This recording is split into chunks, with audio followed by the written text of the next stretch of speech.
listener. It's Producer Maze here to talk to you about Lola blankets. I love feeling cozy, and the best way to be cozy is to wrap yourself up in a gigantic, luxurious, gorgeous Lola blanket. Oh my God. She is gorgeous. Little pet peeve of mine is when you're reclining on the couch, wrapped up in a blanket, but not everything's covered. You've got a toe poking out, your elbow's getting cold, or let's say you're sharing this blanket and now you're doing a tug of war. Who's got more blanket covering who? These are issues that Lola Blankets eradicates. Their large blanket is more than enough for two people to share, and they even have an XL oversized blanket that you might never escape. This thing is absurdly soft. Luxury faux fur, 4-way stretch. It's like if Cashmere and Confidence had a baby. It's machine washable. It doesn't shed, and it will quickly become one of the most coveted items in your house. For a limited time, our listeners can get 40% off select Lola Blankets products with code DINGS at checkout. Just head to lolablankets.com and use code DINGS, D-I-N-G-S,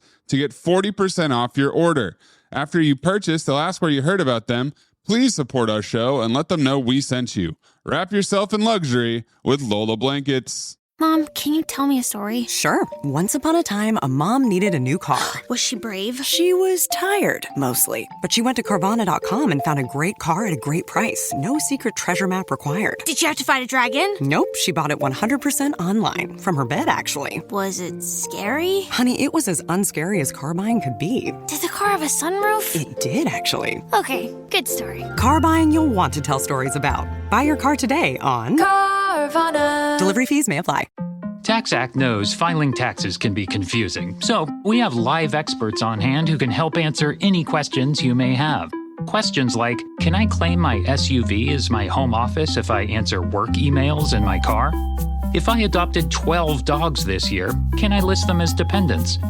And, am I doing this right or am I doing this very, very wrong? Our experts have the answers to those questions and many others. TaxAct. Let's get them over with.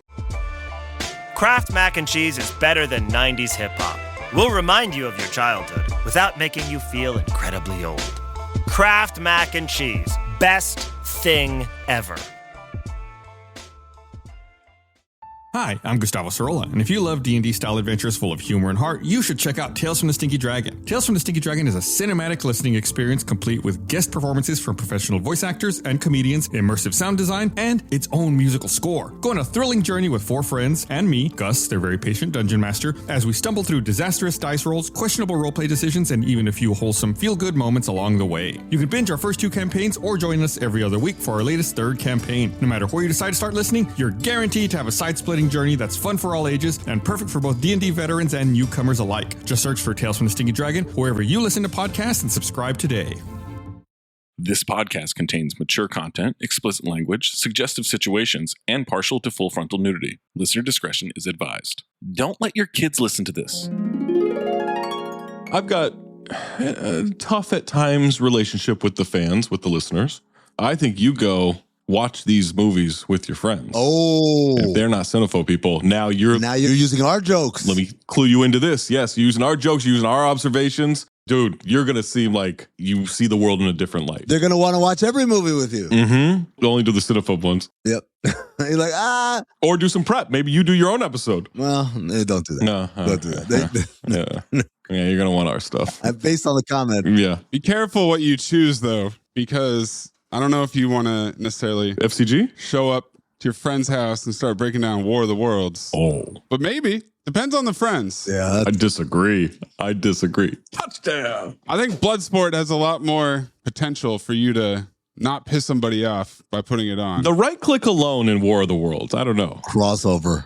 You got to do crossover. Oh, God, you got to do crossover. Crossover is a Hall of Famer, right? I want to rewatch it. I listened to it again. I did too. I never do that. I usually let some time go by, like months, even years, before I go back and re-listen to episodes. I went back and listened to it again. Oh my God. And found so many more jokes that I didn't hear the first time we recorded or the second time I listened to it. Third time's the charm. A trifecta, you might say. Oh, boy.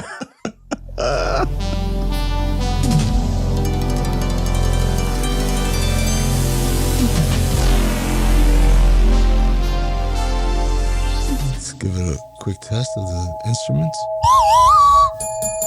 All right, I think we're ready to go.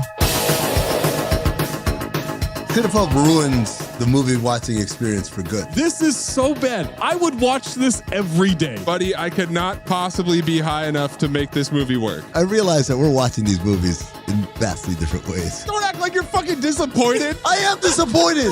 Come on, let's go, guys. I'm missing the Oscars. I'm still horny, so I'm not going to phobe it. I didn't fucking understand anything. You leave this movie hyped as fuck and chittering. Copy. I was thirsty. I'm thirsty. I don't know about you, but I'm thirsty as fuck. It went out my nose. I threw up and I almost peed on myself all at once. Forget about it. This is really beginning to get on my tits. Schlap yak ma beat. The yaki problem. Hit the goal! Deceptive captions, to say the least. Oh my God. Captions are way off. They lied left and right. Wouldn't write horror if their life depended on it. Yeah. Don't worry, we took care of it, captions. Keep the language and show me some titties. Enough of this useless banter. $5 billion of heroin? That's nurse work. Fucking Babe Ruth of terrorism. How the fuck did you get from me having one towel to Omaha Beach? I'm not gay. I just happen to have sex with men sometimes. Well, let's take that out of context, put that in the intro. Zach, stop talking. Stop fucking talking for a second. I have a vagina. Don't disappoint me, Derek. Why the low rating, Wonder Blubber? He's been getting diddled by 2 Scoops McGee over there. Why would these guys lie, right? Why would your dad? They know too, Morbius.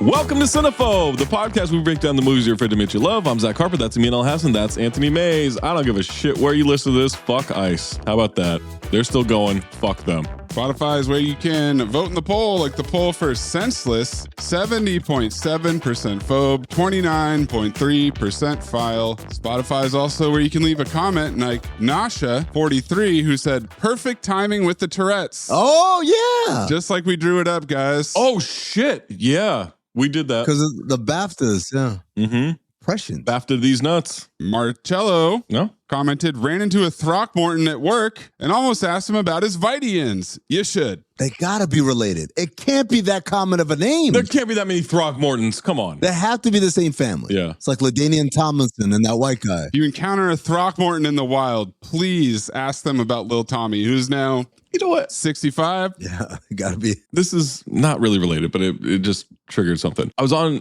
Basketball Reference, and you go to the search bar and you start typing in a name and you just see like other names. Oh, this is a shortcut. This is the only person that starts with this way, right? Happens with Wembenyama, with WEM, like whatever. I needed to look something up for Con Knipple. So I type in KNU. Mm-hmm. And there's only one other in the reference database. And it's a guy named Harvey Knuckles. Oh, wow. Harvey Knuckles. He's a second-round pick in like 1981 of the Lakers. Wow, didn't make the team. Not even like in the 50s. No, that's what I thought. I saw Harvey Knuckles. I see no year. Yeah. He got drafted, didn't make the team, played in the CBA, played overseas. 4 years at Toledo, scored like 22 points a game his last year at Toledo. Clearly like a good basketball player. And the thing that shocked me is I was like, you know what? I want to know more about this Harvey Knuckles. Googled him. Yeah, what happened to him? Yeah. Not white. Of course. What? Harvey Knuckles? Harvey Knuckles? Immediately I knew he was black. That's a fucking Dick Tracy character. What are you talking about? I knew he was black immediately. You didn't know he was black. No, you didn't. Absolutely. I knew he was black. No way. Okay, let's play this game. No way. Let's play this game. Is he black or is he white? We'll do it with Mays because he doesn't know. He has my first name here. Cincinnatus Powell.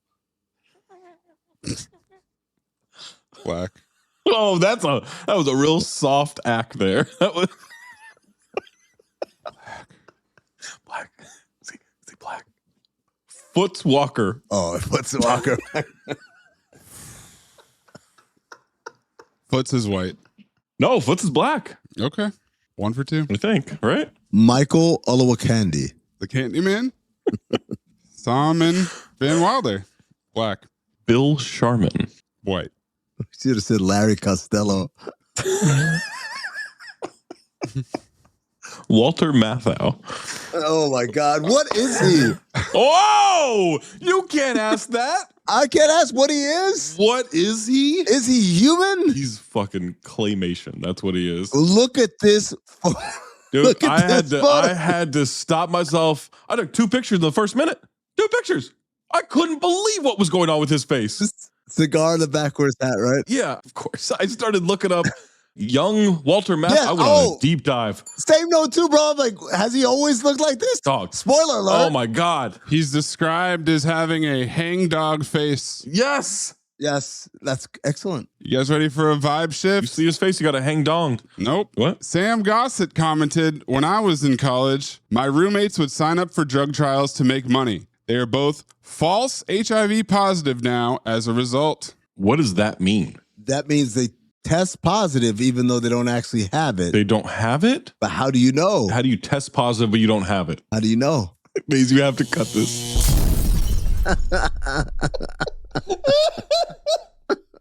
We got any more comments? Okay. All right, that'll end it. All right, leave a review, leave a comment. Make sure you check it out. 5 episodes. Listeners, I know you're confused right now. What happened? Or the Discord by subscribing to patreon.com/countthedays. You know what the fuck you get access to. Come join us on Watchingtons and Rewatchingtons and all the extra shit like the extended cold open. You can hear about Bloodsport with Shane Torres and Sean Jordan. If you have a submission, submit it. Reminder, it needs to be 40% or lower on the Rotten Tomatoes audience or critic score. Oh fuck, I meant to do a new thing with this and write it out and then I forgot. We're on Pluto TV until we're not. From Getting Even with Dad, Pluto TV has suggested the 1998 buddy comedy, road trip, adventure comedy, The Odd Couple 2, or Neil Simon's The Odd Couple 2. God, don't get me started. John Carpenter might have to move over on one of these CT5 lists. Wow. That's Jesus. All right. Buddy comedy. They're buddies. Yeah. Well, there's a road trip, kind of. There's absolutely a road trip. Is it an adventure? Mm-hmm. The Odd Couple 2 stars Jack Lemmon, Walter Matthau, and Richard Reel. Lemmon, you know from The Odd Couple, Some Like It Hot, and Glengarry Glen Ross. Jack Lemmon stars as the bitch roommate. Ooh. It's a new one. Mathau, you know from Bad News Bears, The Odd Couple, and Dennis the Menace. And they had Grumpy Old Men and Grumpier Old Men. That's right, yeah. In the 90s. Spoiler alert, I was confused for quite a while as to which one this movie was. Mm-hmm. Mathau stars as every sports writer if they had my dad's sense of humor. Nice. That's what you wrote out every time? Yeah. Concise.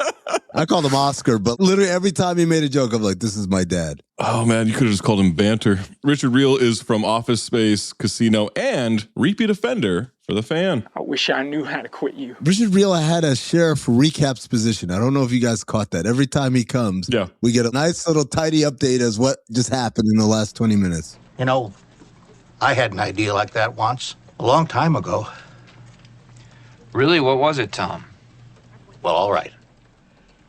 It was a jump to conclusions mat. You see, it would be this mat that you would put on the floor and would have different conclusions written on it that you could jump to.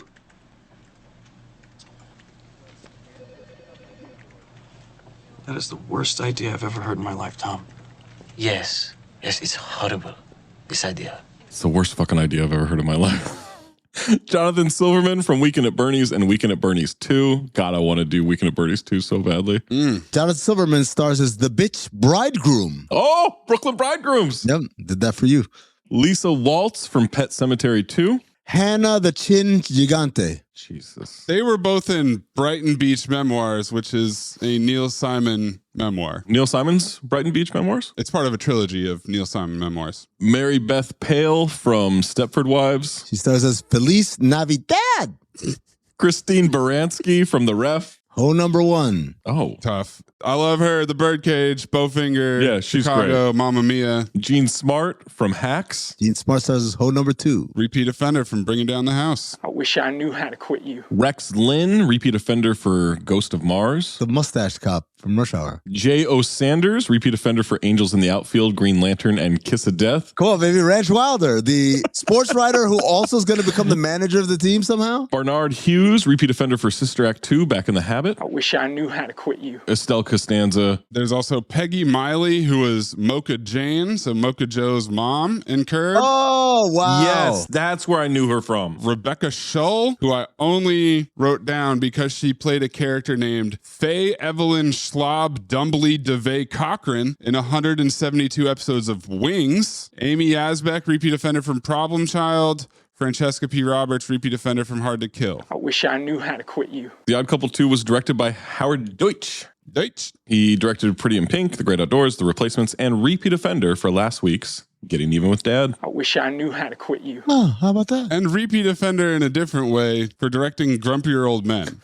Yeah. Which makes it even more confusing. I cannot stress how hard I was confused. It was written by Neil Simon. He wrote The Odd Couple. Really? And technically repeat offender for the original screenplay in 1972 for The Heartbreak Kid. I wish I knew how to quit you. Oh. So Neil Simon, 3 Tony Awards, a Pulitzer Prize, a Kennedy Center honor, a Mark Twain Prize. Pulitzer for what? In 1966, he had 4 successful productions running on Broadway at the same time. In 1969, he was reportedly earning $45,000 a week from his Broadway shows, making him the most financially successful Broadway writer ever. He's the most successful? Yeah. He was the biggest writer when Broadway was the biggest. Interesting. Who's my man? Andrew Lloyd Webber? Yeah, I would think of him, but is that Broadway? Those were musicals. They take a little longer to produce. Yeah. Because you got to do the music and stuff. That's true. Also, was he writing? He was just doing the music. He wasn't, well, I was going to say the story, but then I remembered Cats. What story? What are you talking about? No wonder. Synopsis for The Odd Couple 2. Mismatched roommates meet again years later. So accurate. And then tagline, some arguments stand the test of time. This is a sequel for a movie that came out 30 years earlier. Yeah. So this would be like if they come out with Face Off 2, which they keep rumoring to do, but I mean, Heat 2 is heavily rumored. If people who were not alive for first Heat saw Heat 2 coming out and taglines are all references, some scores have to be settled. Like, you know, you'd be like, what? What's that? But for us, we're like, yeah, we're back. I could not find a budget for this. Yeah, I had something give me $30 million. Yeah, I saw that and I was like, I don't know if it's $30 million. What'd they spend that on? Neil Simon. Green screen. But it made 18.9. US and worldwide. So, yeah, maybe. Who knows? Doubt it. Okay. Before we jump to this movie, you listen to the rest of this podcast. Odd Couple 2 is available on Pluto TV. For context, Grumpier Old Men, $25 million budget, grossed $71.5 million. Yeah, I remember that being a hit. Grumpy Old Men and Grumpier Old Men both were massive hits. That's why I thought that's what we were doing. Those don't qualify, right? Grumpier does. The Odd Couple 2 receives 27% on 30 critic reviews on Rotten Tomatoes, 56% from the audience, and over 5,000 ratings. Amin, would you like the positive or the negative reviews? I'm going to use better judgment on what I was going to say. I'm a bottle, a half full of Sprite kind of guy. Give me the positives. Because the other one involved El Pollo Loco. Oh. And I just felt like that was a tightrope that I couldn't walk right now. Cops are coming for you. Yep. Not me. I didn't make the joke. Thought police, pre-cogs. Pre what? Cogs. Oh, cogs. Got it. Cognition. Dropped a cog in tomorrow's awards watch just for me. Just for me. Yeah.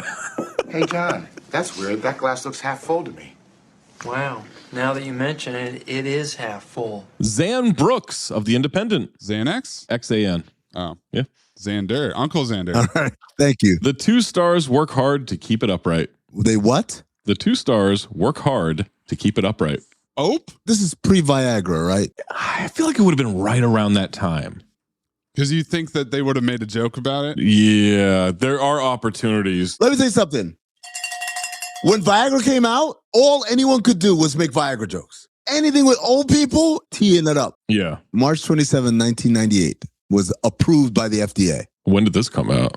This came out in 98. So they filmed it before. You think Neil Simon is kicking himself like, shit? No. Is he alive? I think Neil Simon's sleeping on a bed of money. God, unearned. 45 grand a week. Oh, he earned it. He wrote them scripts. Mike Clark of USA Today. If that familiar jaunty theme music sends a rush through your body like a Geritol and prune juice cocktail, then shrug off critical reservations and see The Odd Couple 2. Steve Crum of VideoReviewMaster.com. Jerry Krause. R.I.P. An afterthought, but fun to see Lemon and Mathau again. They haven't been gone for 30 years. No. Blake French of Nuts World. Blake. Nuts with a Z. Newts. Oh, wow. And Fat balls. You know he has fun. Yeah. LLZ. 3 out of 5. Steve Rhodes of Internet Reviews. Rhodes? Where we're going, we don't need roads. The audience shares vicariously in their silly little episodes. Do we? I guess. I was part of the audience. And then blank user, 4.5 out of 5. One of my favorite Segals. Oh. Seguls. Oh. Maybe it's... Why is that an ope? Seguels. Oh. Negative. No. Don't maracas that. It's getting work today. Beans maracas. Work today. These right here, keeping them warm. They're in tune. Stop being a pessimist. This tank is not half full. It's half empty. Andrea Beach of Common Sense Media. Dylan, you son of a beach. Flat reunion comedy won't appeal to kids. Accurate. Or adults who were kids when it came out. Wow, that's crazy. I mean, I did like Grumpy Old Men when I was 7. Yeah. Yes, because that's not this movie. Oh. I know you're a big Neil Simon fan. You're like, oh, but I love how much money he made. But Grumpy Old Men is way better. Did I ever say I was a Neil Simon fan? You've been defending him left and right. What I'm doing is I'm pointing out that he's very accomplished long before I was even born. According to whomst? According to money and awards. I love the idea of Mays running up to Neil Simon and said, man, I love your work. He's like, oh, yeah, what's your favorite? Like, Grumpy Old Men. Great movie. He's like, that's not mine. Cuck O'Leary of FullViewDriveIn.com. Hello, Oprah. A big letdown. They waited 30 years to follow up a classic comedy with this? Sadly, the final film Lemon and Mathau did together is also the pair's weakest. They did 11, by the way. Yeah. You want to talk about going back to that well? It worked. Well, a lot of the time. When I realized that this was a Grumpy Old Man, I said, this is like getting Sudeikis and Charlie Day and Bateman in a movie and then called it Terrible Supervisors. Yeah. Same premise. They're old and they're grumpy and they're men. Hey, they dusted off Bob Costas' bitch ass last night. That was months ago. Oh. Peter Vonderhaar of Film Threat. I wonder what he had to say about this movie. AKA Return of the Living Dead 4. Look, Peter, you ain't wrong. There's one scene in particular. I'm like, oh my God, is that a human? Nell Minow of Movie Mom. This bitch. Whoa! 2 out of 5. Roger Ebert of Chicago Sun-Times. The legend. The movie has no purpose for being. Oh, it has a purpose, all right, so that Mays can point to Neil Simon's earnings. Neil Simon wrote it, so it needed to be filmed. Blank user, 1 out of 5.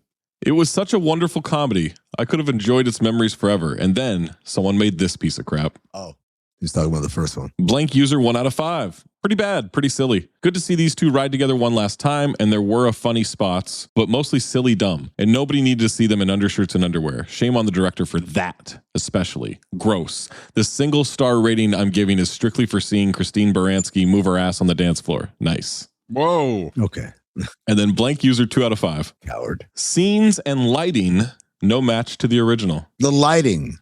That's his issue. 2 out of 5. Her issue. By the way, left on Christmas Eve, 2013. What a night. Critiquing The Odd Couple 2's lighting for Christmas. We'll get Amin's first note, May's first note, and my first note after these messages. Unless you're a Patreon subscriber, patreon.com/countthedings, you get an ad-free episode right to meow. Hello, listener. Producer Mays here to talk to you about Quinn's Cookware. I know cooking can feel like a lot of work these days, especially when the temptation to order takeout is stronger than ever. But trust me when I say that quality cookware makes a big difference in your experience cooking at home.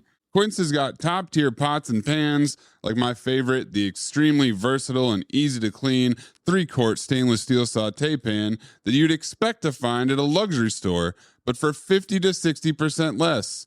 You heard me right. High-quality materials for half the price. How could such a thing be possible? Well, Quince works directly with manufacturers, cutting out the middlemen and passing the savings on to you. Now, Quince even carries fine wine, from Napa Valley Vineyards to Dom Perignon Champagne, enough to fill the Nile. Ho ho! So what are you waiting for? Upgrade your kitchen with Quince. Go to quince.com/dings for free shipping and 365-day returns. Now available in Canada too. Go to quince.com/dings, DINGS, for free shipping and 365-day returns. Quince.com/dings. Hello, listener. Producer Mayes here to talk to you about the perfect gene. Allow me to be vulnerable here for a minute. As you may or may not know, I've got a lot of childhood trauma, and it almost entirely centers around buying pants. As a lifelong sufferer of tall man syndrome, I've never been able to find a pair of pants that fit in the store. I had to go to those special freak stores, places with more X's than an adult video store. It was a nightmare. But now, the perfect gene has entered my life. They've got 6 fits, a size range from 26 to 50-inch waists, and lengths up to 38, giving you 5,000 plus ways to find your perfect match. So it's not just for my fellow sufferers of TMS, that's tall man syndrome, but thick thigh kings can find their perfect jeans as well. And for a limited time, our listeners get 15% off their first order plus free shipping at theperfectgene.nyc, or just Google The Perfect Gene and use code DINGS15 for 15% off. That's 15% off for new customers at theperfectgene.nyc with promo code DINGS15. After you purchase, they'll ask you where you heard about them. Please support our show and tell them we sent you. Fuck your khakis and get the perfect gene. Amin, what is your first note? Continuing a Cinephobe tradition of watching sequels first, ... I wonder if Zach watched the first one. I thought about it. If I had more time, I would have. I feel like that would be very detrimental to watch the original first. Yeah. Well, no, sometimes it could be helpful, like Highlander. Nope, that did not help at all. Maze, what is your first note? What's your favorite modern odd couple, Amin? Ooh. Shaq and Barkley? Interesting. Yeah, I can see that. What about you? My favorite was Rob and Big on MTV. That's a good one. R.I.P. to Big, right? Didn't he pass away? R.I.P. to Big. Legend. Some say that he was sacrificed so that Rob Dyrdek could build this empire of ridiculousness. Rob Deer what? Dyrdek? His name's not Dyrdek? It's called Venison. My first note, I wonder if the horseman for this movie will be, this is not like grumpy old men. Oh my God. And then, update, Amin has texted midway through this movie, he realized it's not grumpy old men. I think we so long to realize it. Oh, man. When you were telling the story last night, you had so much detail. The detail was so rich. It was rich detail. Go into incredibly descriptive details of the story so we all know. Oh, yes. Now it's time for the scenes. Here's what happened. Bow. We are at Sarasota Field, a little baseball action, and this shortstop has fucking nothing on Ed. He can't field, he can't throw. Where is Ed the champ? Thank you. Same note to you, Zach. Apologize, both of you. For what? For not believing in Ed. I've always praised his work at the hot corner. He's the best. I said, is this the same Neil Simon? Moments later, no, wait, that's Paul Simon. I think you meant Paul Simon. All right, Sarasota, Florida, 30 years later. Thank you. Wait, 30 years later than what? Oh, the first one. Yeah. 30 years later? Are we going to jump around? Is this a time travel movie? Thanks for letting us know that you're only interested in people who were there for the original. All caps. Mathau with a backwards hat? What? Chewing on a cigar. I said file? Analog scorekeeping. Oh, yeah. Had to. Is he a scout? Or no, I think he was a reporter. Mm-hmm. To be fair, he looks exactly like so many of the older dudes in the press room. 100%. They all look like that. Especially baseball. The old cockers in the stands are better than the young cockers on the field. What? I feel like Kaka should be added to Cinephobe Lexicon. 20 CB? No, 20 CB. 18 CB? That's timeless. That came from the old country. My daughter's dating one of those cockas. Ope? I hope she is. The old guy who got the errant throw in the crowd says, "Who's the man?" Foul ball almost takes the fan out and open yourself up for a load of banter. Oh my God. From Walter Matthau. He just missed someone in the crowd. What crowd? We could all go home in one car. Maybe he should lay down a bunt. This guy couldn't lay down a carpet. Banter. So I called it Old Manter. Oh. Ooh, I like that. I said old man banter, so old manter. And that's 95% of this movie. Absolutely. It's almost every line he has. Overflowing. Now he's over swinging. Don't complain. At least he's cooling off the place. Old Manter. Old Manter. Old Manter. Old Manter. Is baseball the third biggest sport in Cinephobe history? Well, there's future sport and then what? I knew you wouldn't let me down. Behind hockey and future sport. Yeah. Baseball game's over. We get exposition. Walk and talk. Hello, exposition. About Oscar covering the Yankees and Mets. He just randomly says Roberto Clemente. That's my dad. That is my dad. Bet you miss New York, huh? Well, what was I going to do? They sold a paper to an Australian. Rupert Murdoch reference? That's what I wondered. Could have said the paper got bought out, but Neil Simon, topical. Let's not bog down because the next line. Lucky for me they didn't sell it to the Japanese. It would take me a year to read the batting average. I don't even know what this means. Yeah. Yeah, I'm not sure what he's talking about. Is it just the Japanese characters? Probably. Okay. Peaches rolls up. Peaches Costanza. Looking insane, dude. Oh my God. CT5 Dangerous Nights crew. Cheetah hat, white drop top, cherry red seats, sloppy steaks, a Trefani's, dinner party Friday night, short one man. How about Abe? He's a short man. Ass off for Abe being pissed. You can run, Oscar, but you can't hide. See ya. Oh, that's such an original expression. I hate a woman who talks like Muhammad Ali. Wait a second. Did he just call what she said an old cliche? Conchita, the crossing guard. There we go. Relentlessly hitting on Conchita. Hey, Conchita. Lost today, eh, Oscar? Yeah, I'm suicidal, honey. If I call 911 tonight, any chance of mouth to mouth? Ay, tú eres un viejo bien loco. Yeah, Loco. And then he raises his eyebrows like Milhouse. Is he still laying down pipe? He's trying. He's 1,000,000 years old. This is when I wondered about Viagra. This is when... Dirty old man banter. What's the matter? Don't you look at a good ass anymore? I'm not allowed to look up astronomy. Why should I look at an ass?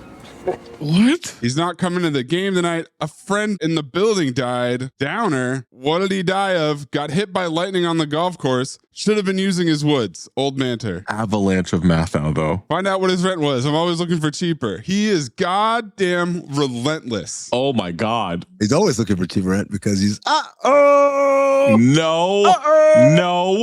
No. Uh-oh's a horseman. No. Uh-oh is a horseman. I'd rather you do the maracas. I gotta be honest. Don't worry. Their time is coming. Cut to Matthau dropping his garbage into a golden dumpster from his window. He misses trash everywhere. The cats are instantly on the scene like they were the media in War of the Worlds. He snaps. I used to make that shot. Another old man complains. And then the Bucks got Lou Alcindor. A group of geezers are inside playing poker. Oscar's holding a Sprite 2-liter in his mouth. I thought it was under his chin like a pillowcase. Nope. He's trying to gawk the Sprite. He does it later with a notepad or a piece of paper or something. He carries things in his mouth apparently often. He's a pelican. Oh. He's a human pelican. Okay. Look at his face. He's bringing out snacks. Esther's blind. She wants the great big cards. We tried that once. Every time I shuffled, Abe's toupee blew off. Old Manter. He's on fire. Literally every line out of his mouth is a snapback. CT5 shit talkers, number 1. Neil Simon was writing, giggling to himself like me taking notes for Cinephobe. I'm going to get him with this one. I felt like the whole time I'm trying to keep up. The poker game with all these old biddies, I called it Juju's game. I should have done that. I just said, oh, Juju's got a card game. Now Abe's got a toupee you can swim in. Looks like shit. You swim with that rug? And they'll think you're building a dam. Old Manter. He's serving up a chemical sponge cake for Millie. He's hitting on Wanda for her perfume.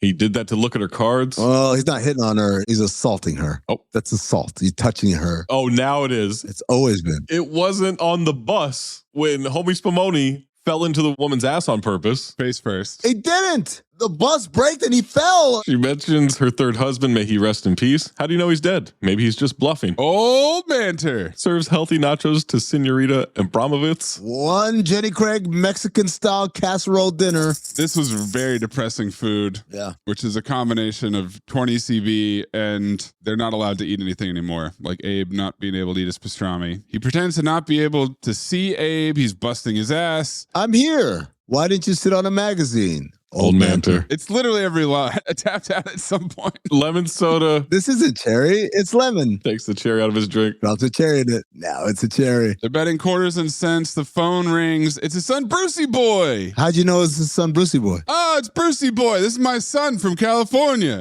Jesus Christ. You sound good, Pop. You still an actor? He's still an actor. It's a crazy. Hello, exposition. If I called my dad, oh, it's my son, Zach. You still writing? Are you still sports writing and podcasting on the side? It's my son, Zachy Boy in California. You still got them Oakleys? His kid was just calling him to check up on him, right? Old man living by himself in Florida. No. Oh, he had news? He's getting married. Oh, wow. Yeah. Months from now, right? Like regular people? Sunday. Oh, okay. What is going on? Abrupt weddings daisy chain. Getting married? Why? Because I love her. You didn't say it was a girl. Oh? Is Oscar like my mom? Ah, homophobia. You're happy, I'm happy. He tells the group, and Millie says, there goes my Rachel's last chance. Oh, that would have been so much better if it was a disembodied voice. Howard Deutsch, what are you doing? Seeing her deliver it, ass on. It's this Sunday afternoon. Mathos says wild racehorses couldn't keep him away. Yeah, racehorses. What you need are thoroughbreds. It's in San Molina, 2 hours north of LA. She's an actress, so talented and smart. He loves her already. Sam Molina, he says, got it, and writes it down, right? No. Sam Baloney? Jesus Christ, man. This is the tip of the iceberg on that one. Who you get married to? Well, hold on to your hat, Pop. I need a hat to hold on to hear this?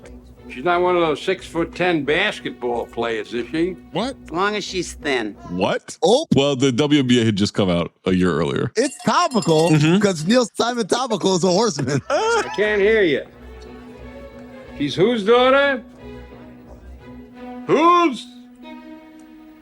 Oh my God. Cut to Felix sneezing on a plane, middle seat, into a handkerchief. He's clearing his sinuses. Wow, I wonder if he's ever done this before. Making noises. Is this a thing? Is this a callback? This is a very famous scene from The Odd Couple. He flags down a stewardess. He wants to switch seats to the non-smoking section. Mid 20 CB. Whole plane is non-smoking. He keeps complaining. He's very sensitive. Possibly the attendants who cleaned the plane were smoking in here. I said, racist. Whoa. Yeah, absolutely. Entire plane's full. He gets up, blames the woman's perfume next to him. She already moved him once. He says that was the hairspray. He knows he sounds crazy, but he just happens to be one of those hyperallergenic cases. He wants her to try. You mean sniff every woman on this plane until you find a perfume you're not allergic to. To which then he pivots. I didn't complain about the food, did I? I didn't eat it, but I didn't complain. And then we get exposition about the mahi-mahi, and that's what I wrote. Uh-oh! Dude. No. I didn't write it. You just wrote it. I didn't write it. You just wrote, uh-oh. What I wrote is, this was clearly written to be a very particular stereotype, not your average hypochondriac. Uh-oh is a horseman. What? You're a horseman.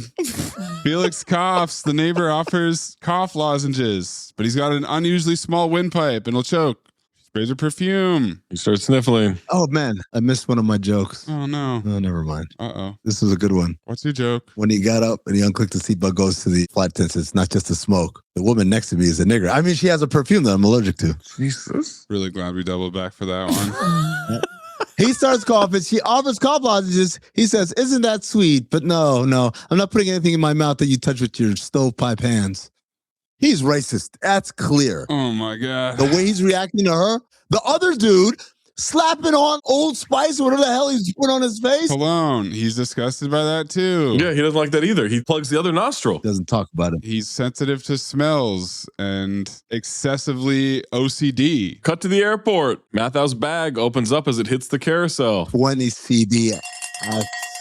He's blaming mishandling of luggage, a federal misdemeanor. There are two different airport employees standing right there for him to complain to? Pre 9/11. What is going on in the 20CB? Pre 9/11, bro. It was a beautiful time. By the way, they actually shot this at LAX instead of an office building with revolving doors. I don't remember a movie doing that. Felix's suitcase has plastic around it like a 90s couch.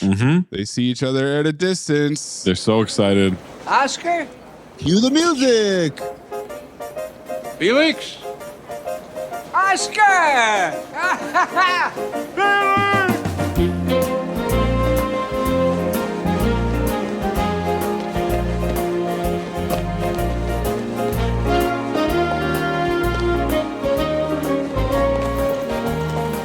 They run together in the airport. And then Felix trips over an errant suitcase that's rolling by itself, crashes into Oscar, and I guarantee every single bone in both of their bodies is a fine powder. You could snort it. Absolutely. Double broken backs is my note. There was one shot that was hard to capture. Yeah, I tried. But when he initially trips, he's hooked up to wires, whoever is doing it. It's a weird. He gets yanked. Yeah. Starts to take flight. And then the next shot is Levin throwing his hands in the air and then he tackles him. Mathau's clothes go flying in the air.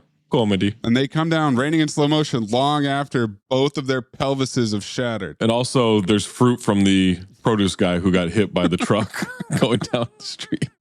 Arnold Schwarzenegger's sunglasses after his kid and wife got blown up. We're at Budget Rent-A-Car. Felix wants to stop for crutches. We get a crutch store joke. Old banter. Helping him into the seat. Oscar mimes a fisting motion on how to slide right in there. Bend down, slide in, and tell me when it hurts.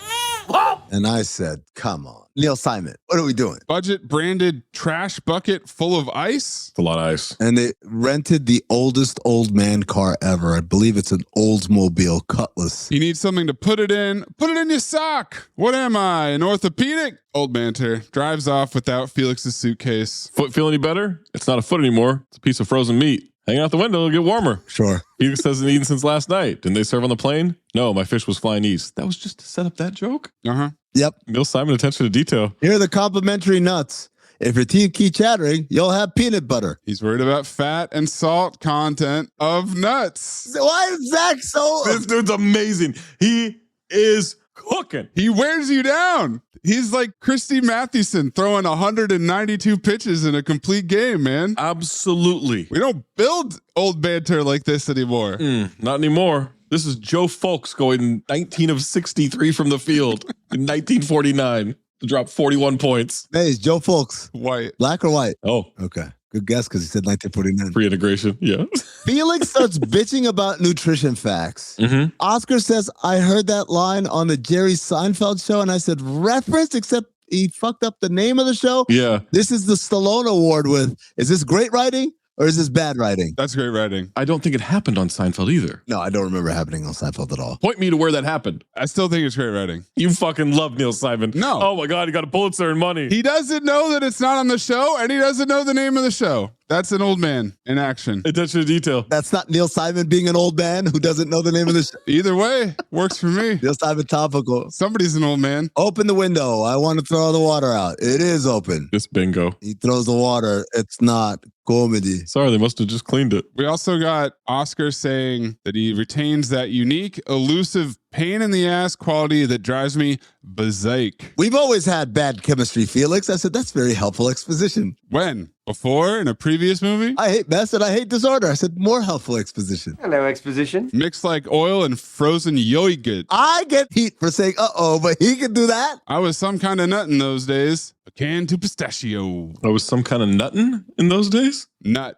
in. Oh. That's where I like it. Felix hates mess, hates disorder, went to a hypnotist. Didn't wake, right? He was late. Felix straightened up his office and left. Old banter. Amin's got a point here.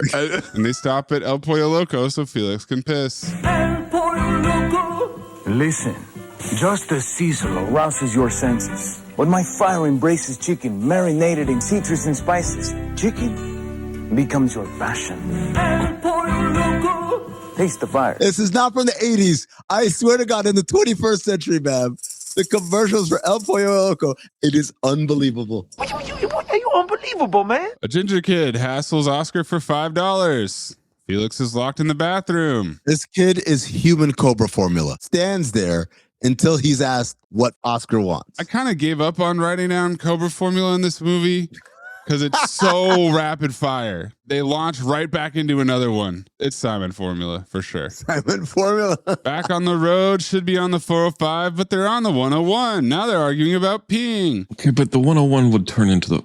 Never mind. Shut up, Zach. Save note too, Zach. From LAX? It's the first thing you would have taken. It's there. Reading and peeing are two different things. At your age, you're lucky to do either one. Killing it. Felix bitches some more. Oscar says, why do you think I moved to Florida? Keep this up and I'm moving to Guatemala. And then we get exposition about the last wife. Dead wife's position. But it's not dead wife. It's a joke. But it's a fake out because she left very quickly, but she moved out while he was asleep. Didn't leave a note. Comedy. His dating life altogether. 3 divorces, 2 broken engagements, and 5 women who disappeared on the first date. Went to the ladies' room, never came back. Ghosting. Putting up numbers, man. Oh, this guy's incredible. Is he? For as annoying as he is? Yeah, man. Exactly. That's why it was 5 first dates. He's laying pipes. He's not laying any pipes. 3 divorces? There's no pipes being laid. 2 broken engagements? Pipe. This guy couldn't lay down a carpet. Felix hasn't given up, knows there's a right woman someplace, somewhere. There's a line that said, what are you, retired now? And I said, oh. I thought also. But Borat. Physical or mental? Retired. No, not retired. I don't work anymore. Stopped working. Felix says to pull over because he has to eat, low sugar condition, has to eat every 4 hours. Oscar wonders, why not El Pollo Loco? It wasn't time to eat yet. It was time to pee. So Oscar recklessly swerves across lanes of traffic. All lanes. Like Helen Hunt. Causing a massive spin out. Mr. Highway, no! Cut to them at a restaurant table. Felix lays out the pills he's got to take. Doesn't make a difference what they are. Whatever they fix, he's got. Oscar wants a timetable for everything. I said, save no two, bro. When he's going to eat, pee, when he's going to fart, when you're going to cry, when you're going to sleep. He takes the pills with no water. You going to take that with no water? The local water? I said, how the fuck were they roommates? I don't know. I mean, there's this crazy movie about it, how they mix like oil and frozen yogurt. We could pause right now, go watch it. Pause right now. It's called Grumpy Old Men. He's shouting about the pesticides. The locals are confused. Future callback on the pesticides. Felix starts clearing his sinuses again. Nah. The classic scene. Nah. From the other movie. We're just remaking it. Let's do it again. Play the hits. Back on the road, Felix is passed out. He wakes up coughing in a cloud of cigar smoke. The man who claimed the cleaning people might have smoked while they cleaned the airplane hours ago slept through the lighting and the filling of the entire car with cigar smoke. Well, it wouldn't take that long to fill up. Racist. How long was I asleep? I don't know. Didn't know you wanted me to time it. Oscar threw the directions out the window, doesn't know where they are because he had them in his lap, and then ashes from the cigar caught fire. Or some shit I don't know. Chose one of the most important parts of his body over finding the house. Means his dick. This isn't some place. This is no place. Felix wants to pull over to check his suitcase. He pulls out to the left. But guess what? Suitcase is gone. And then Felix starts bitching. But hold on. I thought this was funny. Did you look? It takes a second and a half to look back there. That's a clever little line. There's so much old man tears, Zach. If you're going to like point out this one was funny, we'll be here all fucking day. They're all funny. This scene is going on very long. He's shouting, where the hell is my goddamn suitcase? This scene, it's one scene the entire movie. This is a 1-act play. Just reading my notes. Yeah, he didn't know at the time, to be fair. Yeah, that's fair. Yeah. They thought a movie was going to happen. Yeah, clearly this is going somewhere. Not a Broadway stage play that takes place outdoors on Route 5 or whatever. Felix wants to backtrack. Oscar complains about how long it'll take. What, so he could stop to pee, stop to get locked in, stop to bribe a kid? His suitcase had his formal black suit for the wedding, a $6,000 Tiffany silver tray. Oh, and in that suitcase was $10,000 in cash for his son-in-law, 20 CB. Hello, exposition. Absolutely 20 CB. Do you understand what I'm talking about? And he does it in the Rush Hour way. Mm-hmm. That's a Rush Hour fucking ripoff right there. You think either Neil Simon or Walter Matthau has watched Rush Hour? Touche. In your suitcase, the police are going to find your broken, smashed, mutilated, and dissected body in the event that you don't go back and find my fucking suitcase. I got surprised by the F-bomb. I did too. He drops 2 of them, and the second one is a doozy. Yep. Deliver where? You've crisscrossed California more than covered wagons did 100 years ago. 19 CB. Maybe even 18 CB. Woof. Oscar says drive to the first town they see and call budget. You can fax it. Federal Express, UPS, fax. Timeline. That's the new modern technology in 1998. I can wear a picture of my black wedding suit and paper copies of $10,000 in cash. Don't get physical. I'm too old to fight, but I can spit you to death. And I said, It's good. He pounds on the car. He calls Oscar a goddamn Uncle Tom? imbecilic, goddamn, idiotic, totally moronic, shithead, shatheed. Say no too. And the car starts rolling, goes off the road, tumbles down, lands on its hood. It's on its back. It explodes. Then it cuts to right side up, explodes some more. Comedy. Better call budget and have him fax us another car, huh? Old Manter. Call back. They start walking. Toots Thielman's harmonica kicks in. Good, the bad, the ugly. I think I know where we are. Where? In a Clint Eastwood movie. Cobra Formula. The good, the bad, and the stupid. Old Manter. Got his ass. Oscar's mad. He lost the most important thing in his life. Some kind of heirloom? A paper printed out return ticket to Sarasota, because you know you can't get another one of those. 20 CB. Felix thinks they test nuclear bombs out here. He freaks out at what he thinks is a snake, but it's actually a stick. They probably got poisonous scorpions fighting in the middle of the road out here. Metal ones. They go to rest under a tree on a soundstage. Not the best background I've seen. Lighting changed a little bit as they try to work out a plan. But we could call information. In what town? You saying that my daughter said, don't you remember? No, I was playing poker. I couldn't hear anything. San Marino? No, it wasn't San Marino. Maybe San Cantino? Not San Cantino. No, not San Cantino. San Sereno. No, not San Sereno. San Bandino. San Patino. San Farina. Where you going, for crying out loud? San Farina. We could do this forever. We need a phone book. Now, how many towns could sound like that? California, all of it. San Diego, San Jose, San Quentin. San Mateo. What is happening? Shake those maracas. Oh, this shit just keeps going. How many towns could sound like that? What? They sound off on a bunch of maracas-worthy town names.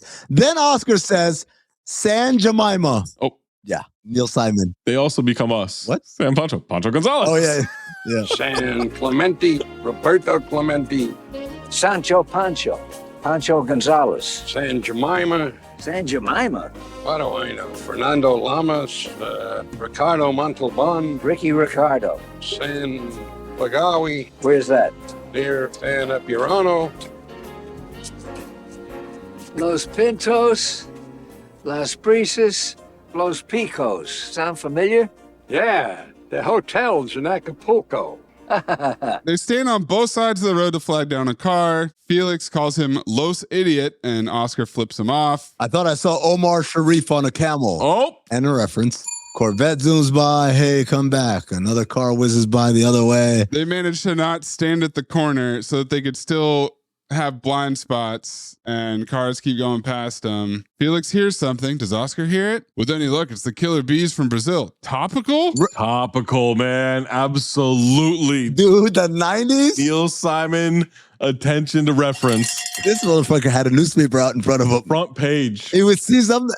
Seinfeld at 8:30. Okay, Seinfeld. Gonna make a Seinfeld reference right here. That's how we know that if Viagra had been out, he would have written about it. Oh, he would have had it, yeah. They get crop dusted chemicals, but it's just flour. Yeah, it's the fucking pesticides you were talking about. You were worried about drinking water with it. Now you've got it all over your skin. You're not losing your goddamn mind. They did it on purpose. They hate New Yorkers. I said that was Zach's relative flying the plane. Nope. They look like Pillsbury Doughboys. Let's get out of the sun before we start to rise. Old Manter. His response time is incredible. Dude, he's hitting 900. I don't know what's happening to you and Walter Matthau and you and Neil Simon. What's happening? He's got a hang dong face and I'm here. I feel in the middle of a shit sandwich.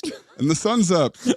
Felix starts laughing to himself. What's so funny? We could be the figures on the wedding cake. He does that a lot, by the way. It's Felix formula. Yes. He laughs to set up a question so that he can... What are you laughing at? So then he could tell the joke. Absolutely. They held down the truck that smuggled Amy into the Congo. Oh. Maraca yourself. What? It's what? What's that even? Where are you going? San Toledo, San Redondo, San Tamale, San Taco Bell. We'll go any place. Good Lord. Hop in. Driver thinks they must be good friends. They're looking for a phone. Gas station nearby. No payment needed. Now, Zach, the driver, he's a regular white guy speaking the Queen's English, right? No. No? I believe he's Mexican. What makes you say that? His name is Rico. Rico's a lot of people named Rico. There's black people named Rico. Sure. Why do you think he's Mexican? Mostly the accent, and he keeps calling them amigos. He says he'll take them to a telefono. Conveniently sprinkling in Spanish words here and there to let us know. Calls them compadres.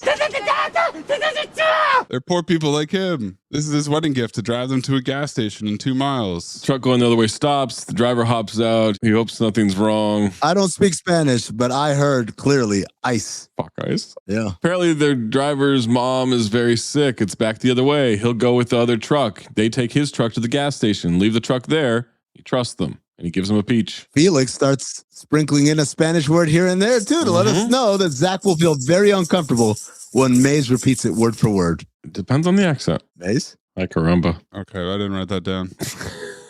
No, that was Amin and I mantering. Oh, middle-aged manter. They start driving. Felix is going to drive. He asks Oscar to use a handkerchief so he doesn't get peach juice all over him. Mm-hmm. You think we're pulling into Pebble Beach Country Club? Old manter. I don't think you need the country club there. Truck is struggling to get up the hill. Oscar says it won't make it. Felix bets him it will. Never count me out till a fat lady divorces me. 20 CB or old cliches? Well, regardless, there's a roadblock of sheriffs. That's a lot of cops to give one ticket. I don't know. Maybe they want some free pizzas.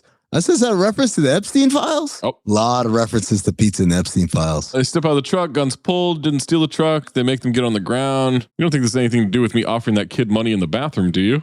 Oh. And I said, Epstein files! He was on it! I said, oh no! Neil Simon, prescient. This is ice. Fuck ice. Is a horseman. There are people in the back of the truck. Somewhere, Christy Nome's bird just twitched. Oh. I'm topical now. Don't like you calling it that. Cut to jail. They're in a holding cell. 40 years late for a wedding. They need a lawyer. How do we know that the joke is they'll be 40 years late to the wedding? Old manter. Felix starts laughing, and Oscar says, what are you laughing about?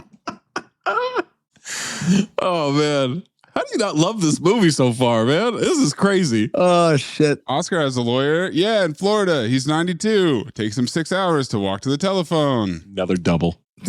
Rico gets thrown in the same cell. They ask about his dying mama that he lied about. Rico is ass off. Oh, shit, they're here. But he's no Lord Dobbs. He sure isn't. Starts telling them, oh, no, you guys were the ones that da-da-da. And Oscar turns to Felix and says, he's got a better story than us. And I said, say no too, bro. Yeah, he really does. Rico sought this out. Rico knows what he's doing. And then we go to the sheriff and we get recapitulation of the movie that's still in the first act. There's a second act?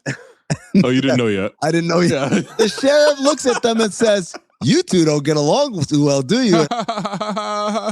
He gets it. This is not like grumpy old man. Officers laugh at them, decide they're too stupid to pull off a border smuggle. So they're free to go. Oscar lingers to bring up the false arrest and says he'll sue, but there's a girl at a computer that will help them figure out how to call the family.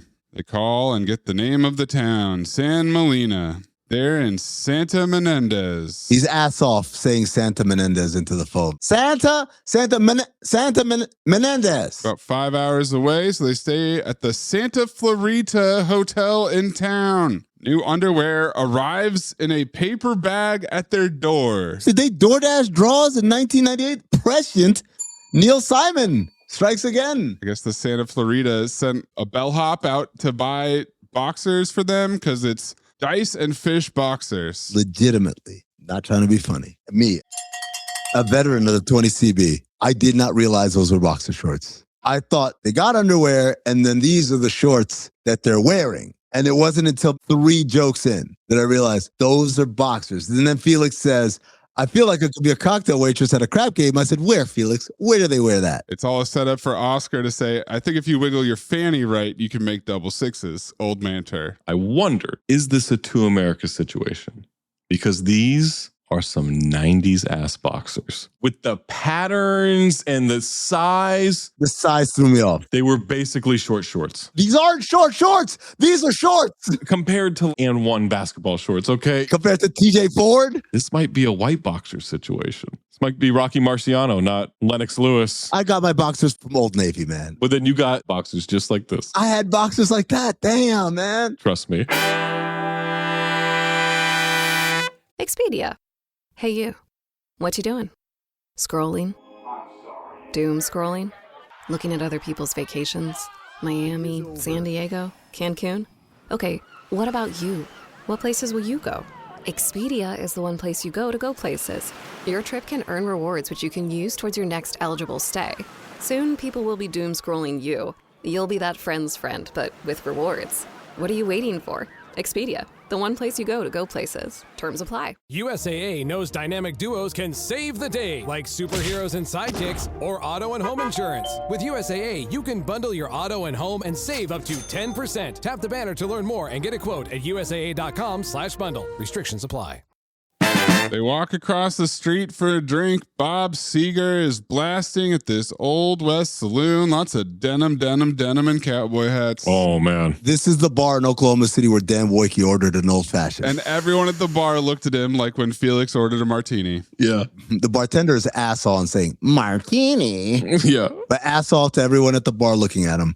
Oscar orders a double scotch. Ooh, and Baranski clocks it. These broads over here. With mezcal, you say. That's what I was looking for, Zach. You see what Oscar does? He sees the reaction and he gets right in. He doesn't just sit there expecting Felix to see around his block head somehow to figure out, is this going well? He didn't order that knowing they were there. They didn't even know those women were there. That's because he's 100 years old. They look incredible, Baranski and Smart. They've got the thin eyebrows drawn on. They've got vests on. Their hair is 90s up. They're exactly how they're supposed to be. Christine Baranski has the metal armband that we've seen in many a 20CB movie. Gene Smart has a pink leather skirt. Oscar immediately starts laying game. He says, beautiful weather we're having, isn't it? And I said, this guy needs wenching lessons. Baranski rolls her eyes. Baranski gives a wink and says, just terrific, honey. And she winks like Lucille Bluth. Felix tells him to forget it. Baranski is Thelma, so Oscar asks Smart if she's Louise. She's been asked that a million times. She's Holly. Get Mystery Lion in here ASAP. This guy is crashing. Very nice name, especially around Christmas time. And she goes,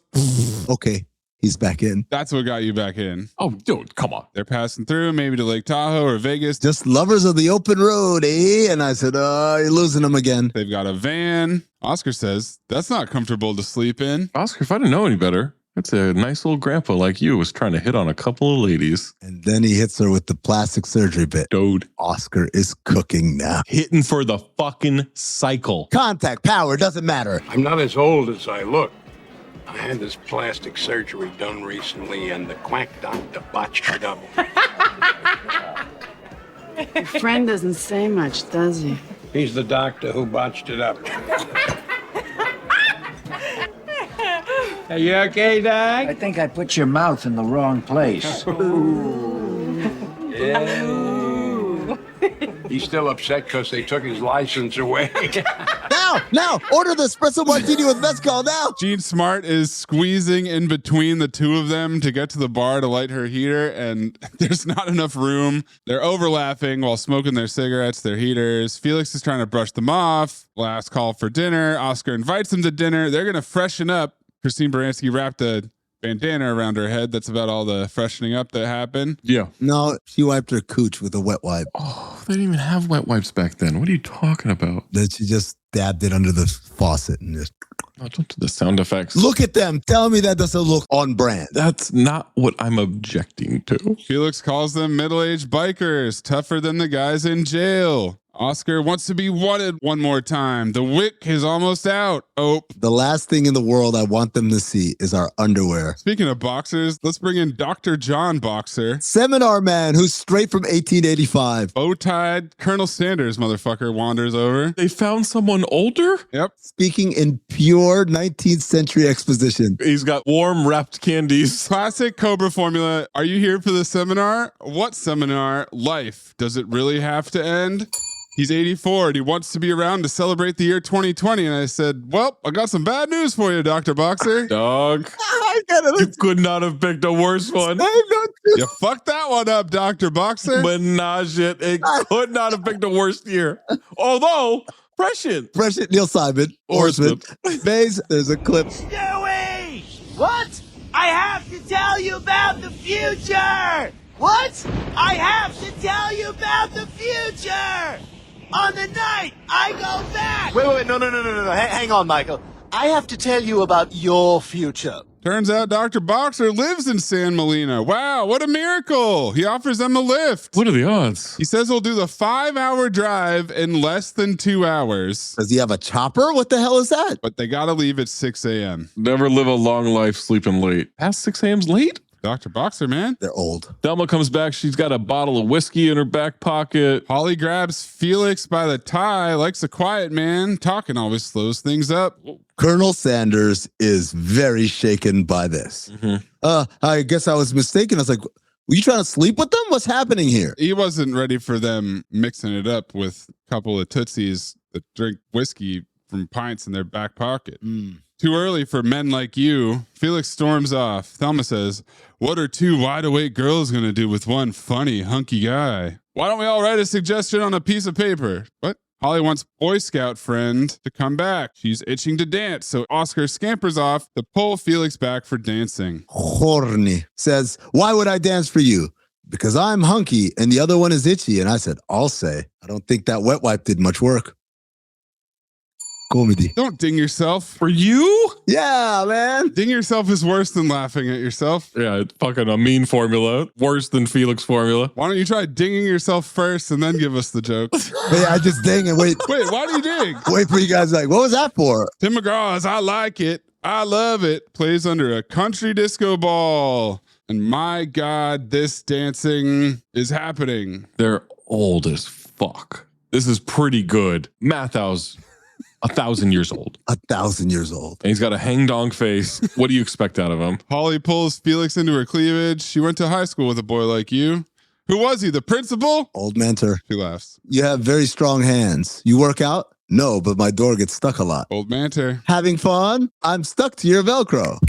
Fast and Furious. Phone rings. Someone's looking for Thelma and Holly. The bartender is ass on, confirmed, lock it in for the movie. Oh. It's someone drunk and real mad. Buddy, you had 2 lines in this movie. That's fair. I got another nominee for you later, though. The hoes take off suspiciously. I wonder if they'll ever come back. Back to the hotel room. Their drawers glow in the dark. Not getting ass wearing those. Felix wakes up Oscar in the middle of the night asking where they are. Whoop his ass. Hotel, California. One of them Santa places. Whoop his ass. You woke him up to say, where are we? They're old. Scared, confused old man. Should have made you think of memory. Oh, is this going to be like a dementia plot line? Same note too. I wanted memory to happen. I wanted him to think he was a hitman or something. No, he's just a lonely old man who doesn't know where he is and woke up in the dark. But Oscar reassures him everything's going to be all right. Maybe they are good for each other, you know? Bright and early next morning, Dr. Boxer pulls up in his 1952 Rolls Royce. How about that? Probably gets 2 blocks to the gallon. Old Manter. That's my dad right there. Single up the middle. The car that he rolls up in is the one that Al Capone's men committed the Valentine's Day massacre. Only 4 of those cars left in the country, and he owns them all. You a collector? No, I used the other 3 for parts. In the Mood by Glenn Miller plays.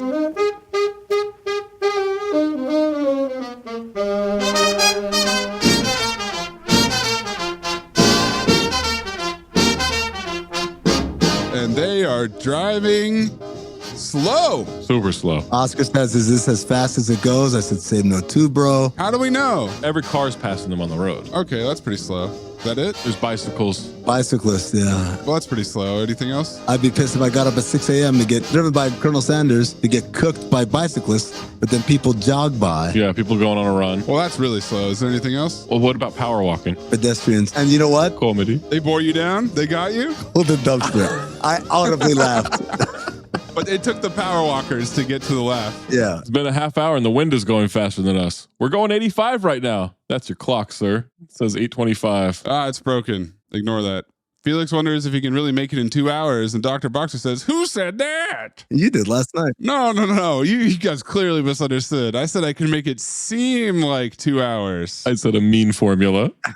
Well, Zach, here's the note. Okay, I'm with Seminar Man now. And then he starts talking about taking in the scenery and all this. One time, I actually made it back in 1:20. You got it, man. This man's incredible. Incredible liar. Dr. Boxer passes the fuck out.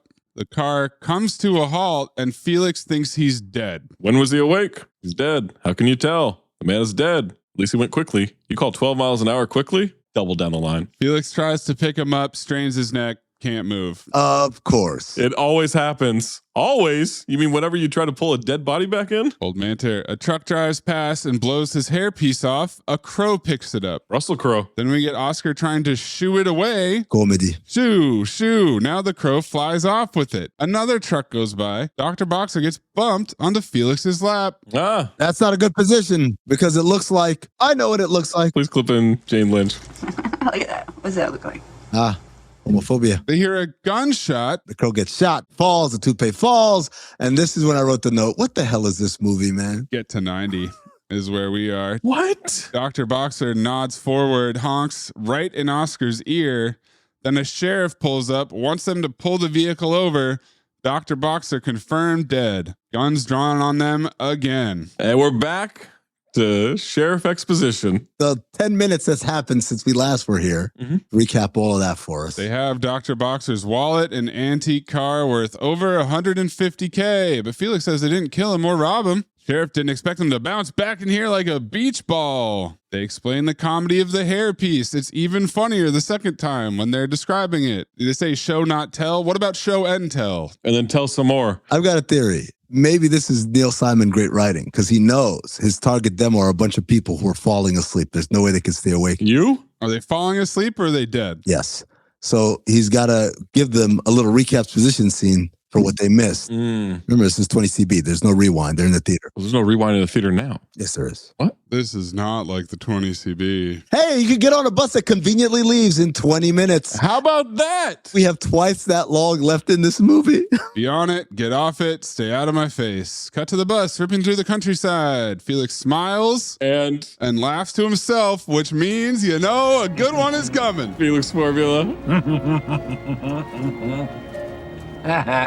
Oscar, I'm going to say something now that's going to surprise you. Why do you always have to introduce everything you're going to say? It's either Oscar, let me tell you something, or Oscar, you may not like this, but I'm going to say it anyway. Why don't you just say it and get it over with? Then I can get back to my racing form, and you can start thinking of the next thing you're going to say. This is Amin. Which part? Why do you always have to introduce what you're about to say? Why is your dad? I said same note too, bro. So maybe it is me. What is it? I actually had a good time on this trip. You did? Yes. As much as World War II? No, I mean it.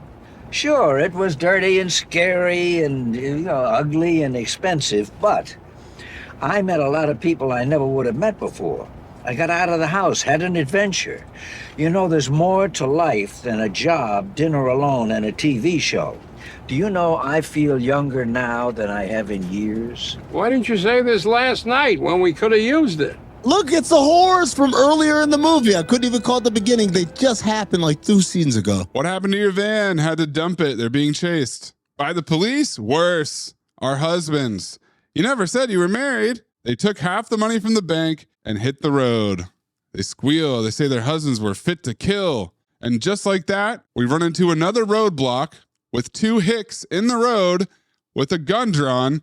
It's the husbands from 5 seconds ago. Damn, wouldn't you know it? They tracked our perfume. I said, how horny are these husbands? Perfume, constantly mentioned in this movie. Horseman. Yeah. Felix has to pee. Time to come home, baby. Home? You mean that shack with whiskey bottles and bacon on the floor? And I said, I'm interested. Go on. Why is there bacon on the floor? Exactly. Need to know. Why does your dad? J.O. Sanders looks ridiculous. He looks fucking deranged. Look at this photograph. Oh my God. They recognize the geezers, a couple of martini drinkers from the bar. He said that like a slur. Come on, baby. I got some cold beer waiting for you in the car. And I said, chivalry isn't dead. They make the old men get off the bus with them at gunpoint. You just don't get it, do you?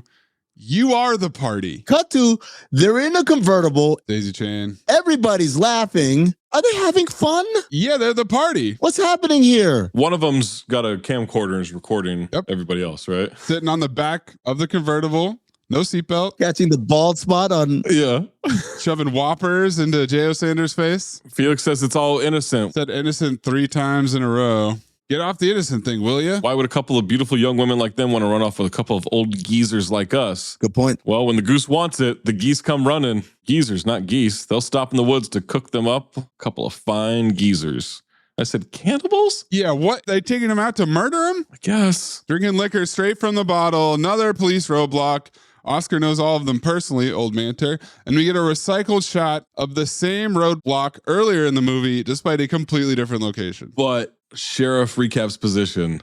Ass the fuck off. Double face palm. Neil Simon, stick to writing plays. That's a horseman. Well, he did. We're in the same 3 locations, Zach. We're on the road. We're at the police station. We're in a car. You're focused on the wrong shit. Focus on Walter Matthau's banter. This dude, we're watching Tony Gwynn. San Diego State legend. You talk about the trifecta banter, this scene? What's the point? No matter what I say, you two still end up here. Oscar is trying to find out about a horse race. He had a trifecta. There's a point where the sheriff is so apoplectic, beside himself, frustrated with these two men. I thought, kind of gives some Cinephobe vibes here of Mayes. Yeah. Dealing with the two of us. I was going to say that and look at this photograph. Yeah, same. That's definitely what crossed my mind. Yeah. That's the same note too, bro. Oscar explains what a trifecta is. He picks first, second, third place, and the sheriff calls them his trifecta. 3 times, 3 different crimes. Oscar says the odds of that would be 12 million to 1. What if it's in a small town? Putting it in the trillions. Now he's K2SO and he's just doing fucking odds? I'm gambling again. Oscar, of all of the differences that we have ever had, of all of the fights that we've ever had, of all of those petty arguments We that can we've ever continue had, talking because he's going to be on this for a half hour. of all of the times that I've wanted to choke you by the throat, this is the worst. If you say trifecta one more time, I'm going to choke you until you are dead. And then that man can arrest me one more time for one more crime, one more time in his office, and he's going to have a forfecta. So you shut the fuck up, do you hear me? Lemon is spitting all over the place. Look at this photograph. As he creates a forfecta. I think you can get a forfecta in Cuba, but it's a cigar. Oh, you... Let's go. Sit down. Sit down. Sit down. Now. Both of you. This is exactly the joke that my dad would make in the same exact scenario. Not a joking matter. It's serious. These people are crazy. And my father is just like, you know what? Can't turn it off. It's a little duck snorting to the outfield. It's not a hard hit. It's a single. But it's on a 115 mile per hour fastball as Lemon is shouting, so you shut the fuck up. Do you hear me? Mathau still gets on base. He does. So he starts choking Oscar. The cops restrain him. At 7. They're released again. He's running for sheriff next year. He can't campaign on arresting them. He has a billboard like in Amos and Andrew. Ladies exonerated him. He's going to get them to San Molina, and he wants them to never come within 100, no, 200, no, 300 miles. Oscar's about to explain the odds, and Felix cuts him off. Hold the fuck on. Did Matthau just say he's 74 years old? No fucking way. He's a million. He's from the fucking crustacean age. What are you talking about? Yep. The crustacean age. You remember that, I mean. Crabs. Outside, Thelma and Holly are hugging their husbands who are going to jail for a month. They're not just hugging. They always get a month. Always? It's the 5th time they've done this. 5th? It's a 5-fecta. They're going to fly into Rockport, and it's a 20-minute cab ride to where they're going. Felix says, Rockport? Now that's a name I can remember. And I said, racist. Super racist. They give them a ride in the police car, hope to God to never see them again. Andy, if those guys commit a triple murder and rob a bank, just let them go. Oscar says if a travel agent booked this, could sue them for a fortune. 20 CB. What the fuck are you talking about? Felix believes there's a divine payoff at the end. Some woman named Felice, Blanche's sister, recognizes Oscar at the airport. Hadn't seen her in 30 years. It's his ex-sister-in-law. Is he going to smash? Felix is like, I got to tell you something, Oscar, but not until we're on the plane. And then they get on the plane. It's like, not until the seatbelt sign is off. And the seatbelt sign is off. And that's when I realized, oh, he's the horny one now. This is the woman for me. We have the same first 3 letters in our name, F-E-L, Felix Felice. Get it? Oh, man. Felix needs Mystery Line, Bill Bellamy, Ted Danson, Van Wilder, and Oliver Platt to coach him up because this is not game. We're matched. I mean, it's like an omen. This is the one. And that's part of Felix's optimistic nature, is that he always believes that the next woman is the love of his life. He's going to make his move. He's going to go sit next to her, but then he chickens out, goes to the bathroom, loudly bangs the wall, and starts tearing himself apart in the mirror. You chicken-hearted, gutless wimp. If you don't go back and sit next to that woman, you and I are through. Do you hear? It comes back out, Oscar spitting that hot fire game. That plastic surgery bit is going over real good right about now. Felix is crushed. He's pouting. He's crying. I said, is this nigga crying? Nope. You see his eyes all wet? He's staring daggers at Oscar when he sits back down. Have a nice chat, old buddy, old pal, dear friend of mine. 40 CB for sure. He set it all up. Go sit next to her. Said he's writing an article for the New York Sunday Times about widowed women and womenless men. Are you going, or do I have to get a food trolley at Willie over there? Old Manter. What's that, Zach? Pop fly? Foul tip. Yeah, he gets to swing again. Because he does say, what'd you tell her that for? It's better than going to the John and banging on the walls again. Old Manter. Got his ass. Felix goes back there, about to explain his article, and Felice says, what article? Then he overshares everything Oscar said. And Oscar never told her that. Turns out Oscar was honest and that Felix couldn't figure out a reason. She wanted to meet him too. Lots of smiling. Oscar winks. Oscar's a fucking pimp. I told you. Pimping. Pipe. Both these dudes. Oh, no. Oscar. Yes. Felix? No, both these dudes lay pipe. Felix is not laying pipe, man. Worked on Gene Smart. He didn't lay pipe on her either. He was about to until the husbands. The pilot says we're landing at Barbara Streisand Airport. Oh, I thought the pilot said if you look out to your left, you can see the see Mount Everest. Mount Everest, tallest in the world. Now they're in the cab, all three in the back seat. Felix asks about her late husband's death because there's nothing more erotic for old people than talking about their dead husbands and wives. They love talking death. They have a lot in common, practically the same name. Did you notice that? He pretends to not notice. And the both of you don't wear glasses. That's uncanny. They finally arrive at their destination. They hug their baby mamas, but Brucey's gone. Oh no, Brucey disappeared. They even called the police. No message, not a clue. It's bad luck to cry before a wedding. They haven't told the bride. Felix is fucking losing it. His ex-wife says, don't yell at me. And he says, I'm not yelling at you. I'm yelling at the situation. Holy shit. 20 CB. This dude, I can see why he's getting divorced so much. It's not the annoying parts. Yeah. It's this. It's the rage. Got a little bit of an anger issue. Yes. Haven't changed in 30 years. Oscar's ex says we try to put this wedding together in 3 days. What the fuck? Well, you took a casual joyride here, and I said, bitch ex-wife Frances. Oh. Whatever her name is. Perfect. It is Frances.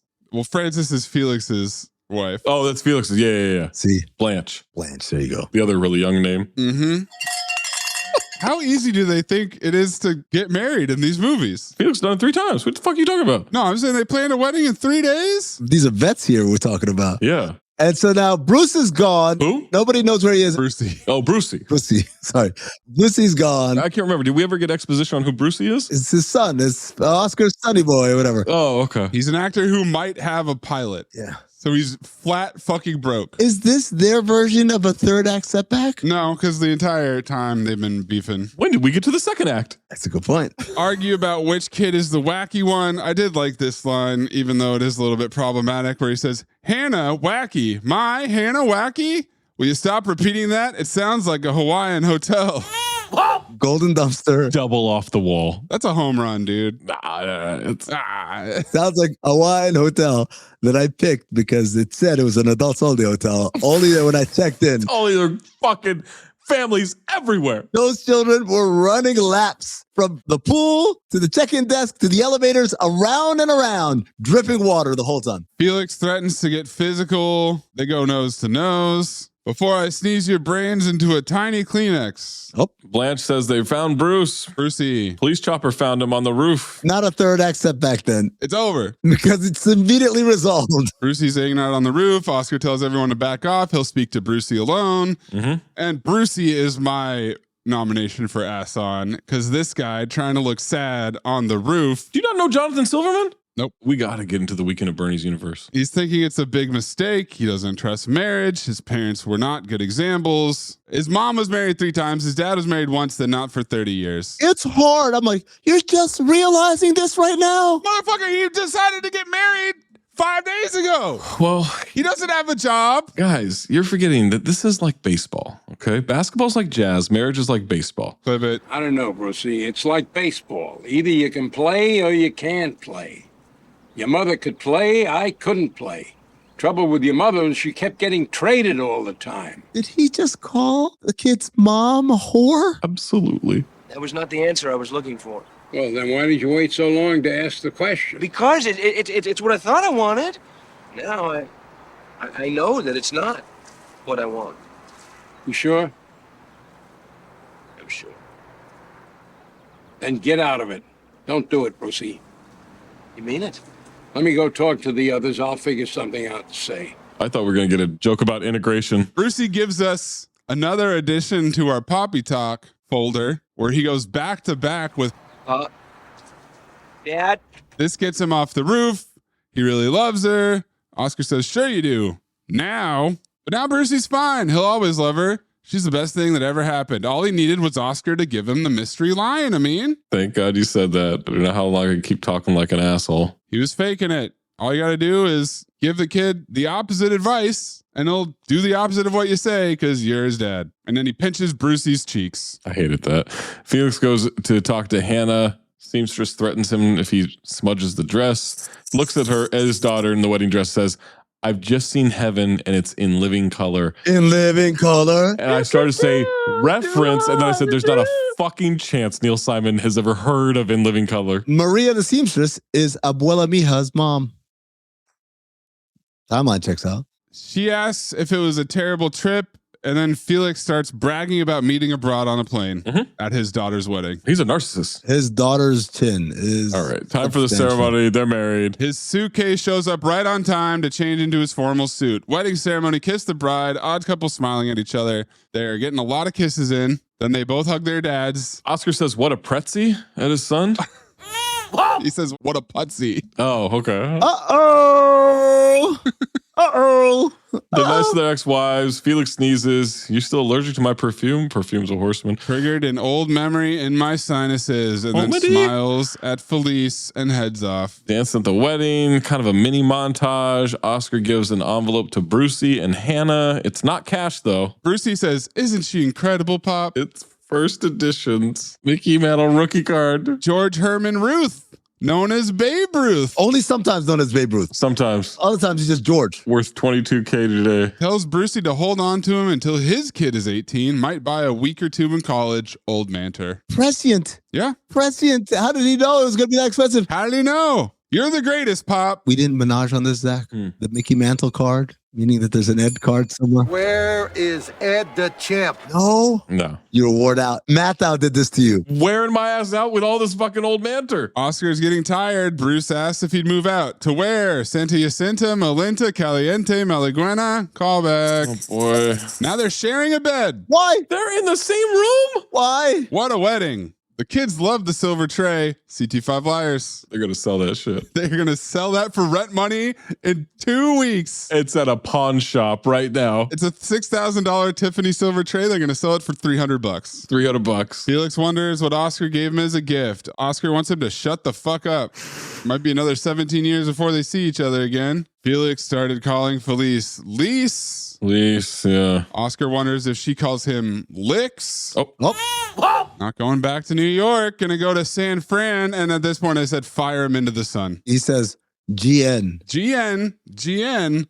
Good night. CF. Cobra formula. But also prescient. Chat. Yeah. Licks and Lise and San Fran. God fucking damn it. What is happening? What is this movie? Cut to the airport. They're headed separate ways at the airport. She'll give him a chance to say goodbye. Looks like she's got a lot of dogs. You'll be walking a lot of dogs. Felix is worried he's making a mistake, wants to give it a good try. Oscar wishes him the best, but his best doesn't always mean much. It does to me, Oscar. They hug. Felix is dragging it out. I cannot wait for a look at this photograph because there are, all caps, holy shit, a Dave Yeager award steals the scene. Everyone. Oh my God. A second Dave Yeager award just hit the airport. I knew we had lost Zach. Holy when I got shit. to these photographs that he sent. I fucking popped. I saw it and I knew Zach is going to have this whole scene taken care of. There's so many people in the background. There's two in particular. Now, there is one line I got to get to, and he hugs him. Oscar says, stop. She's going to think we have a thing going. And I said, Mayes, hit that button. Homophobia. Back in Sarasota, Felix is doling out snacks at the poker game. We've got a soybean, facsimile, corned beef sandwich. He's doling out Manter. Hasn't missed. This motherfucker is going triple crown. He's back in his element. He's off the road trip. He's at home. It's a short porch in right field now, Zach. Fly balls are home runs here. It's prime Peyton Manning at the RCA Dome, going 19 for 20. Dung, dung, dung, dung, dung. This cheesecake is rock hard. That's the wax model. See if you like it. He's Ken Griffey Jr. home run derby in Baltimore off the warehouse right now. With his hat backwards. Yeah, it's hat back. They ask him about the wedding. They served veal Alfonso. Oh, how do they make it? A guy named Alfonso comes in early. Crushing. The doorbell rings. It's the pizza delivery boy. Nope. It's Felix. He's in the neighborhood, dropping in. It didn't work out with Felice. And is coming in hot, complaining. I said, Jesus Christ. Left her clothes lying all over the floor, always running out of towels, and bobby pins in the bed. Yep, those are red flags. Comes in with 2 plastic-covered suitcases. Introduces him to the poker game, and the old broads are thirsting after Felix. Pulls him aside. What's up with those suitcases? Turns out he gave up his New York apartment, and he's stealth moving in. Are you planning to move in with me again, Felix? Because, it didn't work out the last time. No. This is just until I find my own place. Then, of course, we could actually save a lot of money by splitting expenses. But Nothing has changed, Felix. I'm still a pig. You're still a human vacuum cleaner. I know, so if you don't think it'll work, you just say no. No. Okay? So I'll go.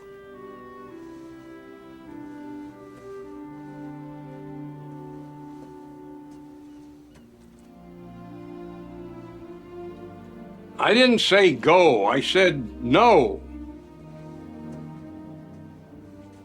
All right. Give it a try for a few weeks. But the minute you start matching up my socks, we call it quits. It's a deal. What kind of a deal? What would either of you do if one of us showed up at your doorstep unannounced? You think I'd open the door? You think it was a pizza you ordered?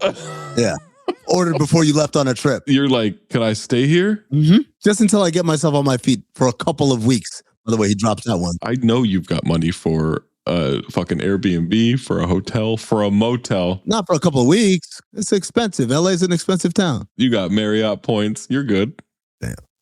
You guys don't want to share a double bed? I got a king bed. I'm good. You don't want to bust out the double to share with me? Or what if I slept in my own bed, but then I woke you up in the middle of the night and asked, where are we? You standing over me, I'm fucking swinging the second I wake up. Poker game likes Felix. Ladies, it's possible that in 5 weeks, you'll all be moving out of Sarasota, Florida. Old banter. And now, Felix crushing it with the group. Back in action. Picks up a napkin. He's retoasting a fucking sandwich. A limp sandwich. This is the biggest goddamnedest deja vu anybody ever had. Can we play cards for crying out loud? And the camera pans out slowly as the credits roll. You guys watched the post-credit scene? No, what happened? David Hasselhoff shows up as Nick Fury and recruits them to the early bird special. Burger and fries on the floor. Seatbelts fastened. Tray tables in an upright position. Here we go.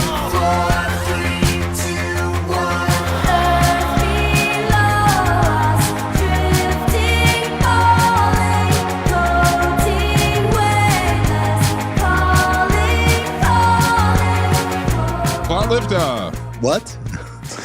Pretty easy. It's Brucey's extremely sudden wedding announcement reveal. And then smash cut to Felix on the plane. I think it's leaving the suitcase at budget. That's when the comedy begins. Yeah. What liftoff? Don't do that. Don't do what? What about when they move back in together?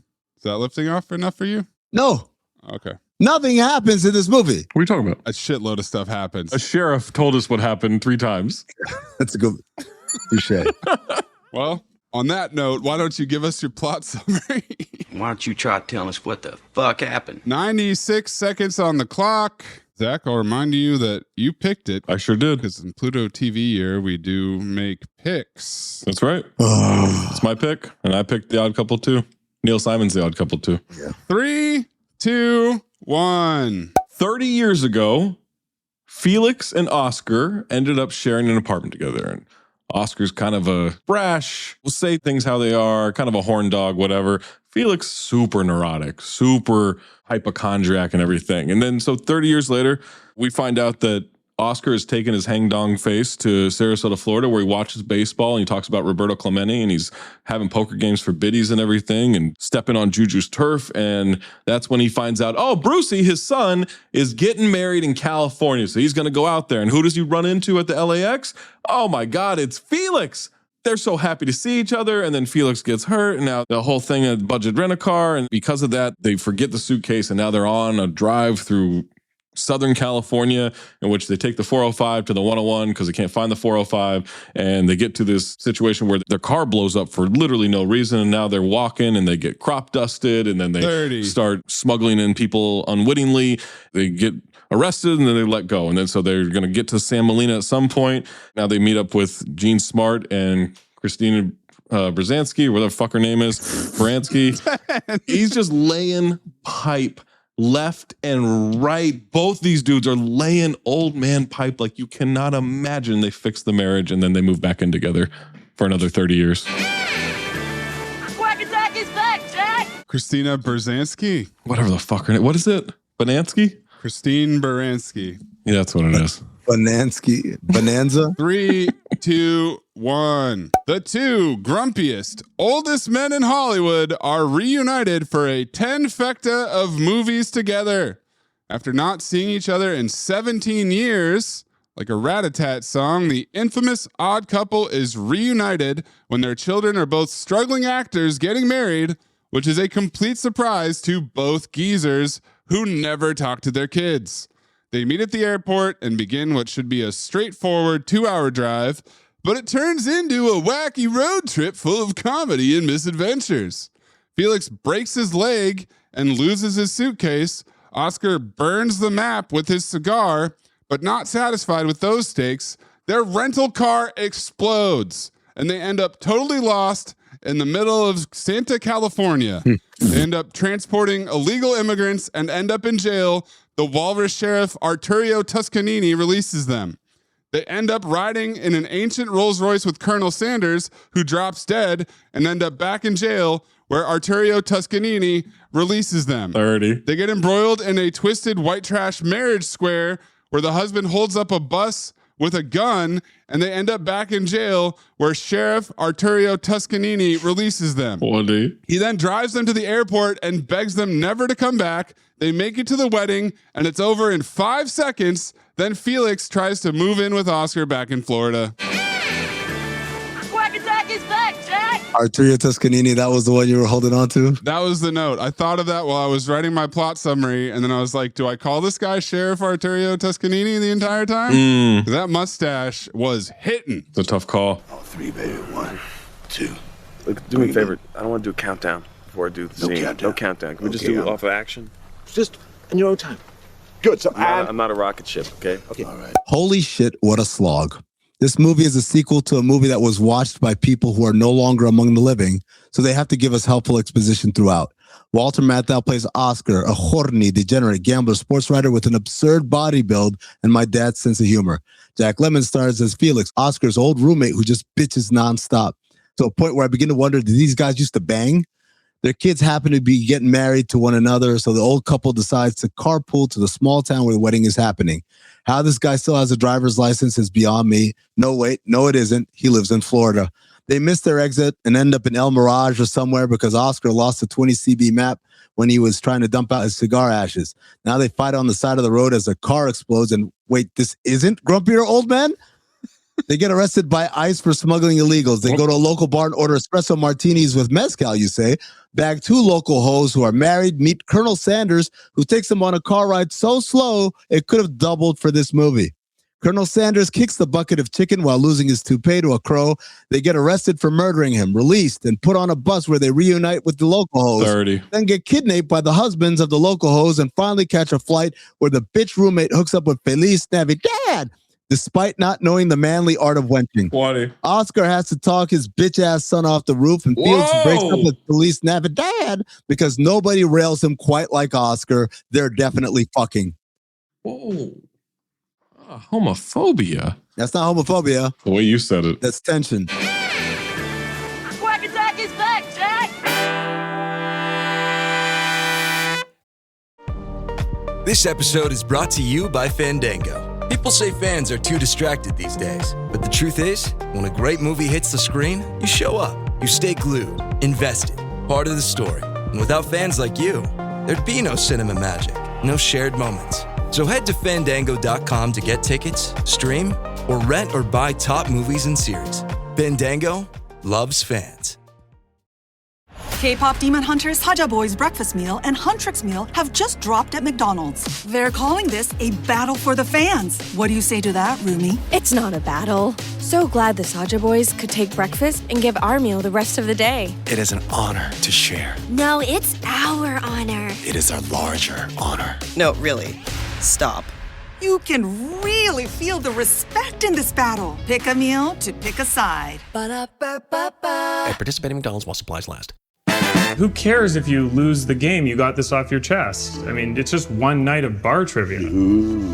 One night of bar trivia is sacrosanct to us. Trivia is sacrosanct. This sequel to The Odd Couple from 1968 was made and released about 30 years after the original, which is significant in film history for being one of the longest gaps between the release of the original film and the sequel, where all the main lead actors actually reprised their roles. Later, this record was beaten by 11 years as the film Going Down the Road from 1970 and its sequel Down the Road Again from 2011 featured the surviving main cast and original director 41 years apart. Zach, this Neil Simon movie is the only Neil Simon movie that was written directly for the screen and not based on a Neil Simon play, as the rest of his films were, like the original Odd Couple. That's because Howard W. Koch, Howard W. what? the producer of the original film, had frequently discussed his desire for a sequel. Koch was unsuccessful in convincing Paramount Pictures to approve a sequel. I wonder why. I promise I'm not hearing that right. Despite the original film's success and the return of Simon as the writer. Simon had 37 pages written for The Odd Couple 2, which he said were left sitting in the drawer. What? For 10 years. Yeah. John Goldwyn and Paramount studio chairman Sherry Lansing began serious consideration of a sequel in July 1996 before announcing it on March 30th, 1997, without the involvement of Koch. One of the few sequels that is rated PG-13 when its predecessor was rated G, and that's because of the use of a number of choice obscenities, including the F word twice. The film was shot with the title The Odd Couple 2, Travel in Light. Rockport's Barbra Streisand Airport is a fictitious airport to make fun of the fact that some airports are named after celebrities like Bob Hope. Comedy. Gene Smart described the characters of Thelma and Holly as a, quote, bad 90s version of the Pigeon Sisters, characters who appeared in the original film. The Odd Couple 2, Walter Matthau returns to a Neil Simon movie after a 16-year hiatus, with this last one being I Ought to Be in Pictures in 1982, which is a very 20CB statement. Similarly, it marked Jack Lemmon's comeback to a Neil Simon after 23 years, his previous one being The Prisoner of 2nd Avenue in 1975. This was the penultimate theatrical film for both Walter Matthau and Jack Lemmon, and the final film as a full producer for Neil Simon. This was it.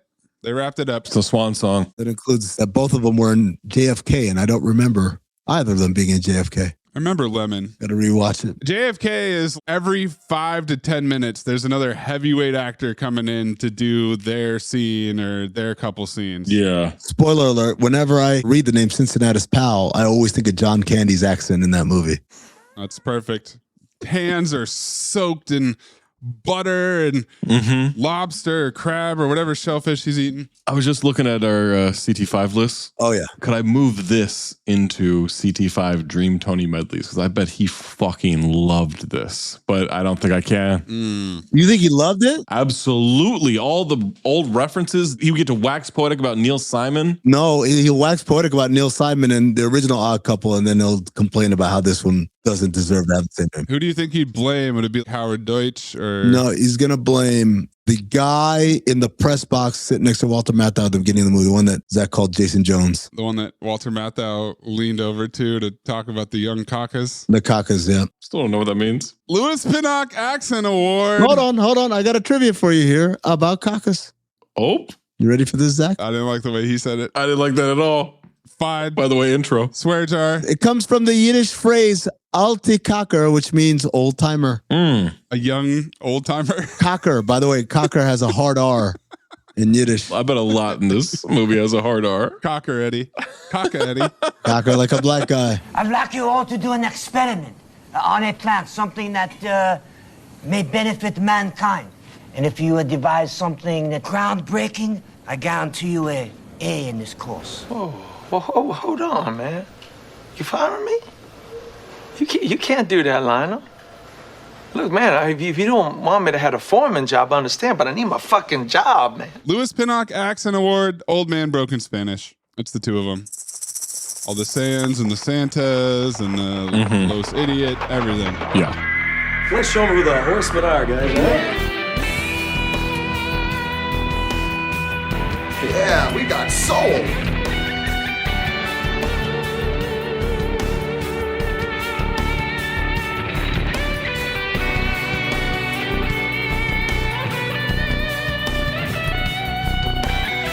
Five Horsemen, Old Manter. There's plenty more, but I stopped writing them down. I feel confident. I'm calling my shot like George Herman Ruth. This is not like Grumpy Old Man. Neil Simon, stick to stage writing or stick to playwriting. Neil Simon, prescient. Neil Simon, topical. Neil Simon, attention to detail. And you guys are going to fight me on this, but we're absolutely not doing that. It is Old Manter for sure. Breathe in through nose, out the mouth. Ass on, ass off. Teddy Rex, Moosey Teddy Rex. Teddy Rex, Moosey Teddy Rex. Ass on, fuck it, ass off. Ass on, fuck it, ass off. Michael Bean Memorial Ass On Award. Jonathan Silverman is Brucey or the bartender answering the phone. The bartender. It's not the bartender just when he answered the phone. Okay. Martini. I think it's a bartender. I didn't hate Jonathan Silverman as much as you did. It's just like you made a mockery out of the words of Neil Simon. Terry L. Rose as bartender. Check this out. $1,100 is exactly what I charge for acting classes. No, it isn't. Yeah. Well, what are the chits? Universe? You've done it again. Carl Weathers Memorial Ass Off Award. As much as I enjoyed Gene Smart and Christine Baranski, they had nothing to do for 2 or 3 scenes. So I think it's between The Odd Couple. Oh, it's Mathau, man. I think Lemon is good at what he's doing. Lemon's fantastic, but look, it's fucking banter after old manter. Fucking hang-dong face fills up the screen. He's incredible. He really does fill up the screen. With a lot of skin, a lot of loose skin. And a lot of ear hair. Can I nominate someone else? Sure. Sheriff recaps position. Sheriff Arturo Toscanini. Yeah. He's good. He's got his 3 scenes that escalate and how annoyed he is, but I think it's Mathau. I think Zach's right. There's not a single line that goes unresponded to with some kind of snapback. Dude, he fires back every time. He's returning every serve. Unforced errors. That's all he gets. We're giving my dad ass off. Are you good at keeping secrets? Absolutely. Because I've got a present for you. Secret present outside by the dumpster. Is it a baseball mitt?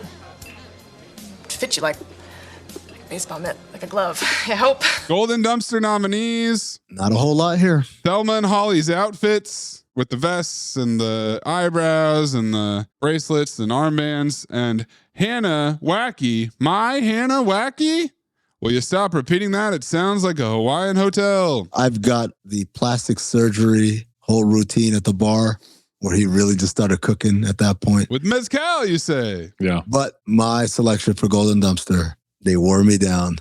Them in the car driving slow. Oh. First being passed by cars, then bicycles, then joggers, and then finally the power walkers. I got to go with the plastic surgery at the bar. Well, no, it's Walter Matthau with the backwards baseball hat on. So instant. Yeah. Golden Dumpster liftoff. I never thought I would see that in my life. Zach has an Ed level of obsession with Walter Matthau. You see his eyes? His eye just lit up. Yeah. Not even to respond to me. It lit up because for a brief moment in his head, he imagined Ed and Walter Matthau in the same movie.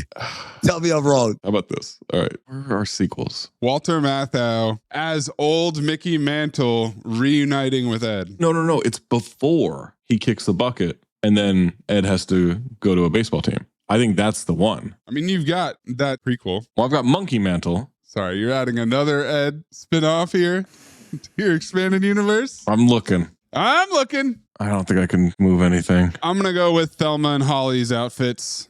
Look at this photograph for evidence of that. Well, Zach, you picked it, motherfucker. I like that. Overfile. I am shocked how negative you guys were about this movie during the episode. This is like a surprising file.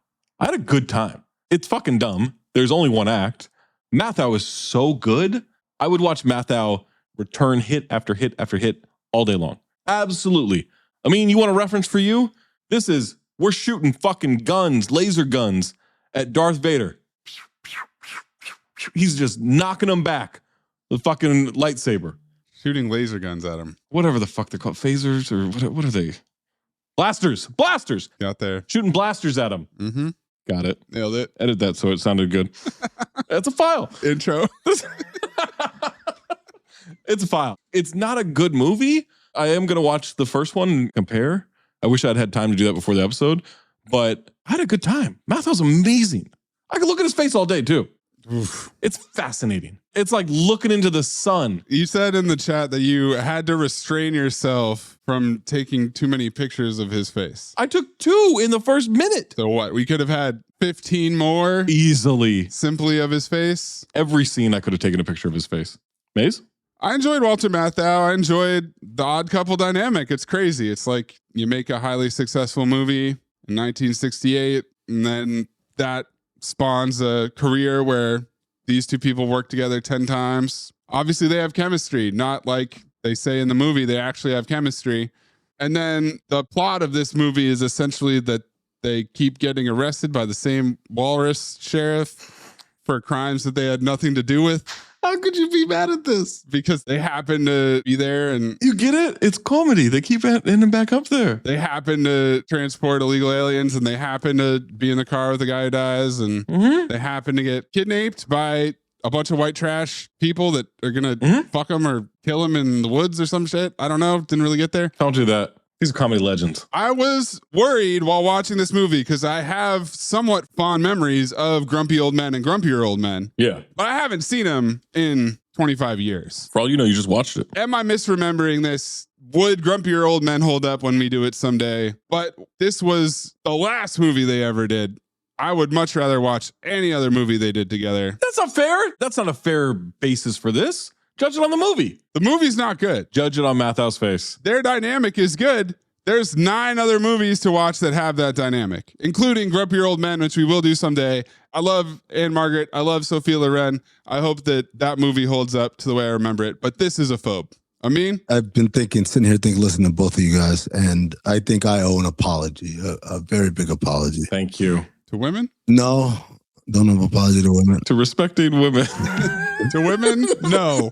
I intro. owe a huge apology to Sylvester Stallone. Please take him off the worst writers list. Move John Carpenter off. Whoa! Put Neil Simon as the other OLI. Wow. God awful. This old fart opened the newspaper in front of him. The Jerry Seinfeld show. Okay. Oh, Thelma Louise is playing at a matinee theater. Okay, put that in there. Oh, Killer Bees in Brazil. All right, let's put that in there. That's all he did. All he did was write this trash that sat in a desk drawer for 10 years. Should have sat there forever. And again, I mean, it's journalism. This podcast has helped me realize one thing. For years, I thought the studios were villains. These are bad guys, and they're taking these art, editing it and cockbite. Why wouldn't you okay that? And why would you try to edit this guy down? And all along, they were the heroes. Their gatekeeping saved us from mountains of drivel every year. This is as strong as a phobe as I can think of. You're saying you're Team Weinstein. Look, man, if Neil Simon's on the other squad. How is that not an immediate no? Yeah, that's... Whoa! That was a layup. What? Maze clip R. Kelly's interview where they ask him, do you mess with young girls? And he's like, now when you say young, how young are we talking here? What? Jesus. You never heard this? Don't clip that. Don't clip that. It's one of the funniest. Don't send that to me on any platform. It's an interview. Don't send it to me. It is better than Tommy Boy, but worse than Dickie Roberts. So it's the second hardest phobe I have of 2026. Send us your phobe file, Golden Dumpster, Ass On, Ass Off, Five Horsemen, Louis Pinnock, Plot Liftoff, at Talk Hoops, at Darth Amin, at Corn Puzzle, at Cinephobe Pod, at Count the Dings, or drop in the Discord by being a Patreon member, patreon.com/countthedings. Add to that your favorite screenshot of Walter Matthau's face. Next time we make love, you introduce me to Jade.